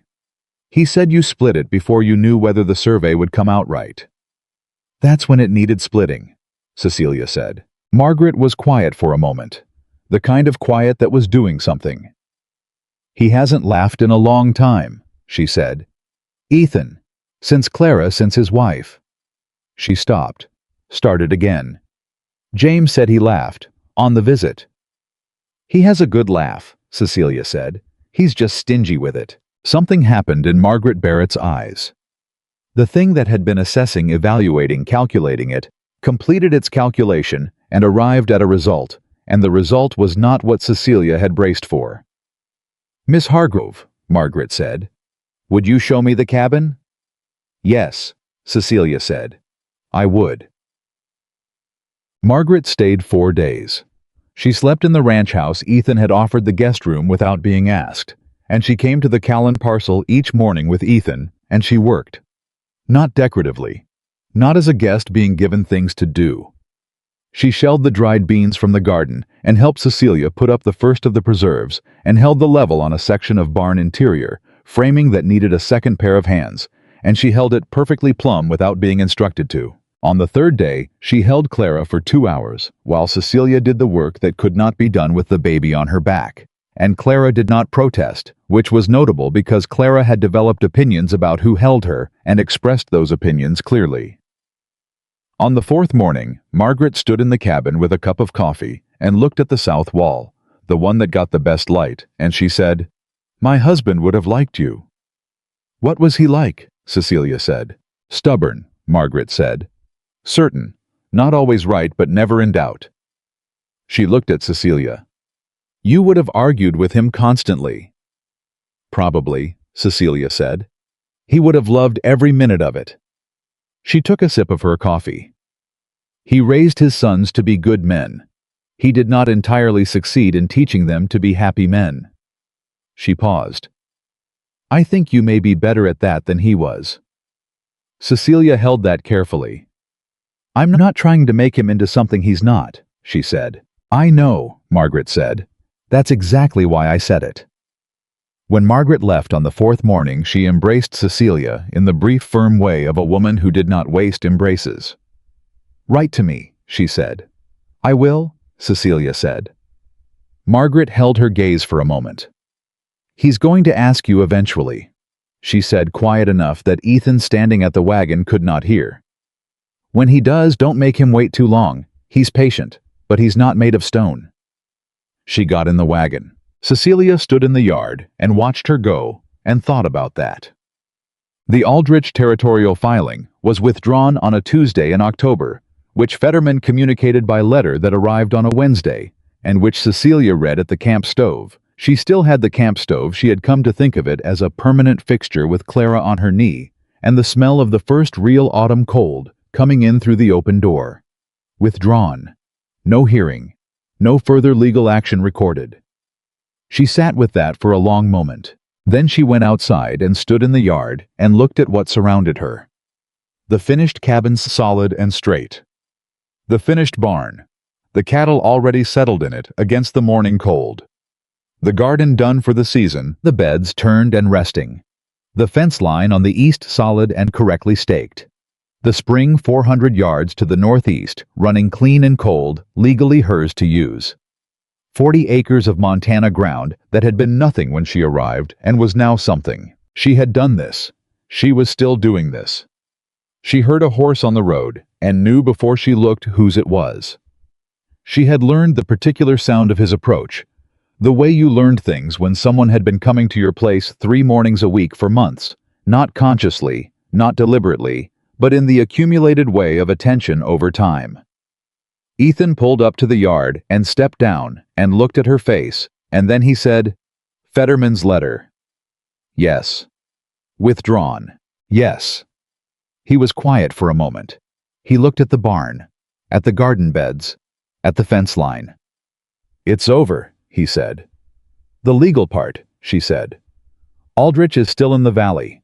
He's still going to be the man he is." "Yes," Ethan said. "But he knows now what this land will do when he pushes it." She looked at him. "What will your mother say," she said, "when you write to tell her?" He looked at her steadily. "She'll say she knew already." He paused. "She told me before she left that you were the most capable person she had ever met, and that I shouldn't take too long about things." Cecelia thought about what Margaret had said. "He's going to ask you eventually. Don't make him wait too long." She looked at Ethan for a moment. "She told me the same thing," she said. "About you." He went still. "She told you that you're patient but not made of stone," she said, "and that she thought I might be better at making you happy than your father was." She held his gaze. "She's very direct for a woman who writes such controlled letters." He made the sound, the real one, the genuine one she had been collecting since the first time she heard it. Then he took a step toward her. The same deliberate step he had taken weeks ago, the one that was different from their usual distance. "Cecelia," he said. "I know what you're going to ask," she said. "Do you?" "You've been building up to it since you left the cradle outside the door," she said. "Which was, I will point out, extremely unfair. I can take it back." "You cannot take it back," she said. "I've already accepted the cradle." He looked at her with the gray eyes that she could read now that she had been learning to read for months, the same way she had learned everything deliberately, attentively, without hurry. "Then ask me," she said. "Is it enough?" he said. "What's here? What's built? Is it enough to—" He stopped. Tried again. "I told you I wasn't in a hurry. I meant that. But I also told you I was figuring out what I needed, and I have." He looked at the cabin, at the barn, at her. "You are the most certain thing I have found in 12 years, and I would like if you're willing to build whatever comes next beside you. Not for you, not instead of you, beside you." The morning was cold and clear, and the cattle were in the barn, and the spring was running, and the decision she had been building toward stone by stone, the way she built everything, was ready. "Yes," she said. He let out a breath. "Yes," she said again, because it was true, and true things were worth saying twice. "But I'm keeping the land in my name." I would expect nothing else, he said. And I'm keeping the camp stove. The camp stove, he said, is non-negotiable, I understand. She looked at him. You're going to have to learn that I am always right about the structural things. You've been right about every structural thing since the gusset plate, he said. I noticed. Good, she said. Remember that. He stepped forward and he took her hand, both hands carefully, the way he did everything, and he stood there in the yard of her 40 acres, with the barn behind him and the cabin behind her. And Clara's voice starting up inside the clear and declarative sound of a child who had woken and had things to say, and he said, I remember everything. She believed him, because he was Ethan Barrett, and he was not a man who said things he did not mean, and she was Cecelia Mae Hargrove, and she was not a woman who accepted things she did not believe. And they had both learned the hard way, and the long way, and the only way that actually worked, that the strongest things were not built in a day. They were built the way she had built the cabin, the way she had gathered the 7 signatures, the way she had learned his face, and he had learned her silences, and Clara had learned that the world was a place worth paying attention to. One true thing at a time, placed carefully, checked for level, given time to hold. Inside the cabin, Clara's voice grew more insistent. Cecelia looked at Ethan. She has things to say, she said. She always has things to say, he said. She gets that from you. She started toward the door. He came with her the way he had been coming steadily, without being asked, with the particular patience of a man who had finally, after 12 years of solitude and grief, found somewhere he intended to stay. The door of the cabin they had built together, him holding boards, her driving nails, both of them finding out what it meant to build something that was neither his nor hers alone, but something that belonged to the life they had chosen, stood open to the October morning. They went inside. The land held, the water ran, and in the valley below, the Barrett Ridge, in the half-dozen farmhouses, and the one dry goods store, and the legal office above it, where Fetterman kept careful records, the people who had signed their names and shown up on Saturdays and brought bread and held levels and ridden hard to spread word of a woman who had driven nails into raw timber, 7 months pregnant, and had not stopped. Those people went about their work. And the work was good, and the valley that had been one kind of place was becoming slowly, in the way that real things became what they were going to be, a different kind of place entirely. Not because one woman had arrived with a wagon and a toolbox and a dream, but because she had stayed, and because staying, as it turned out, was the bravest thing any of them had ever done.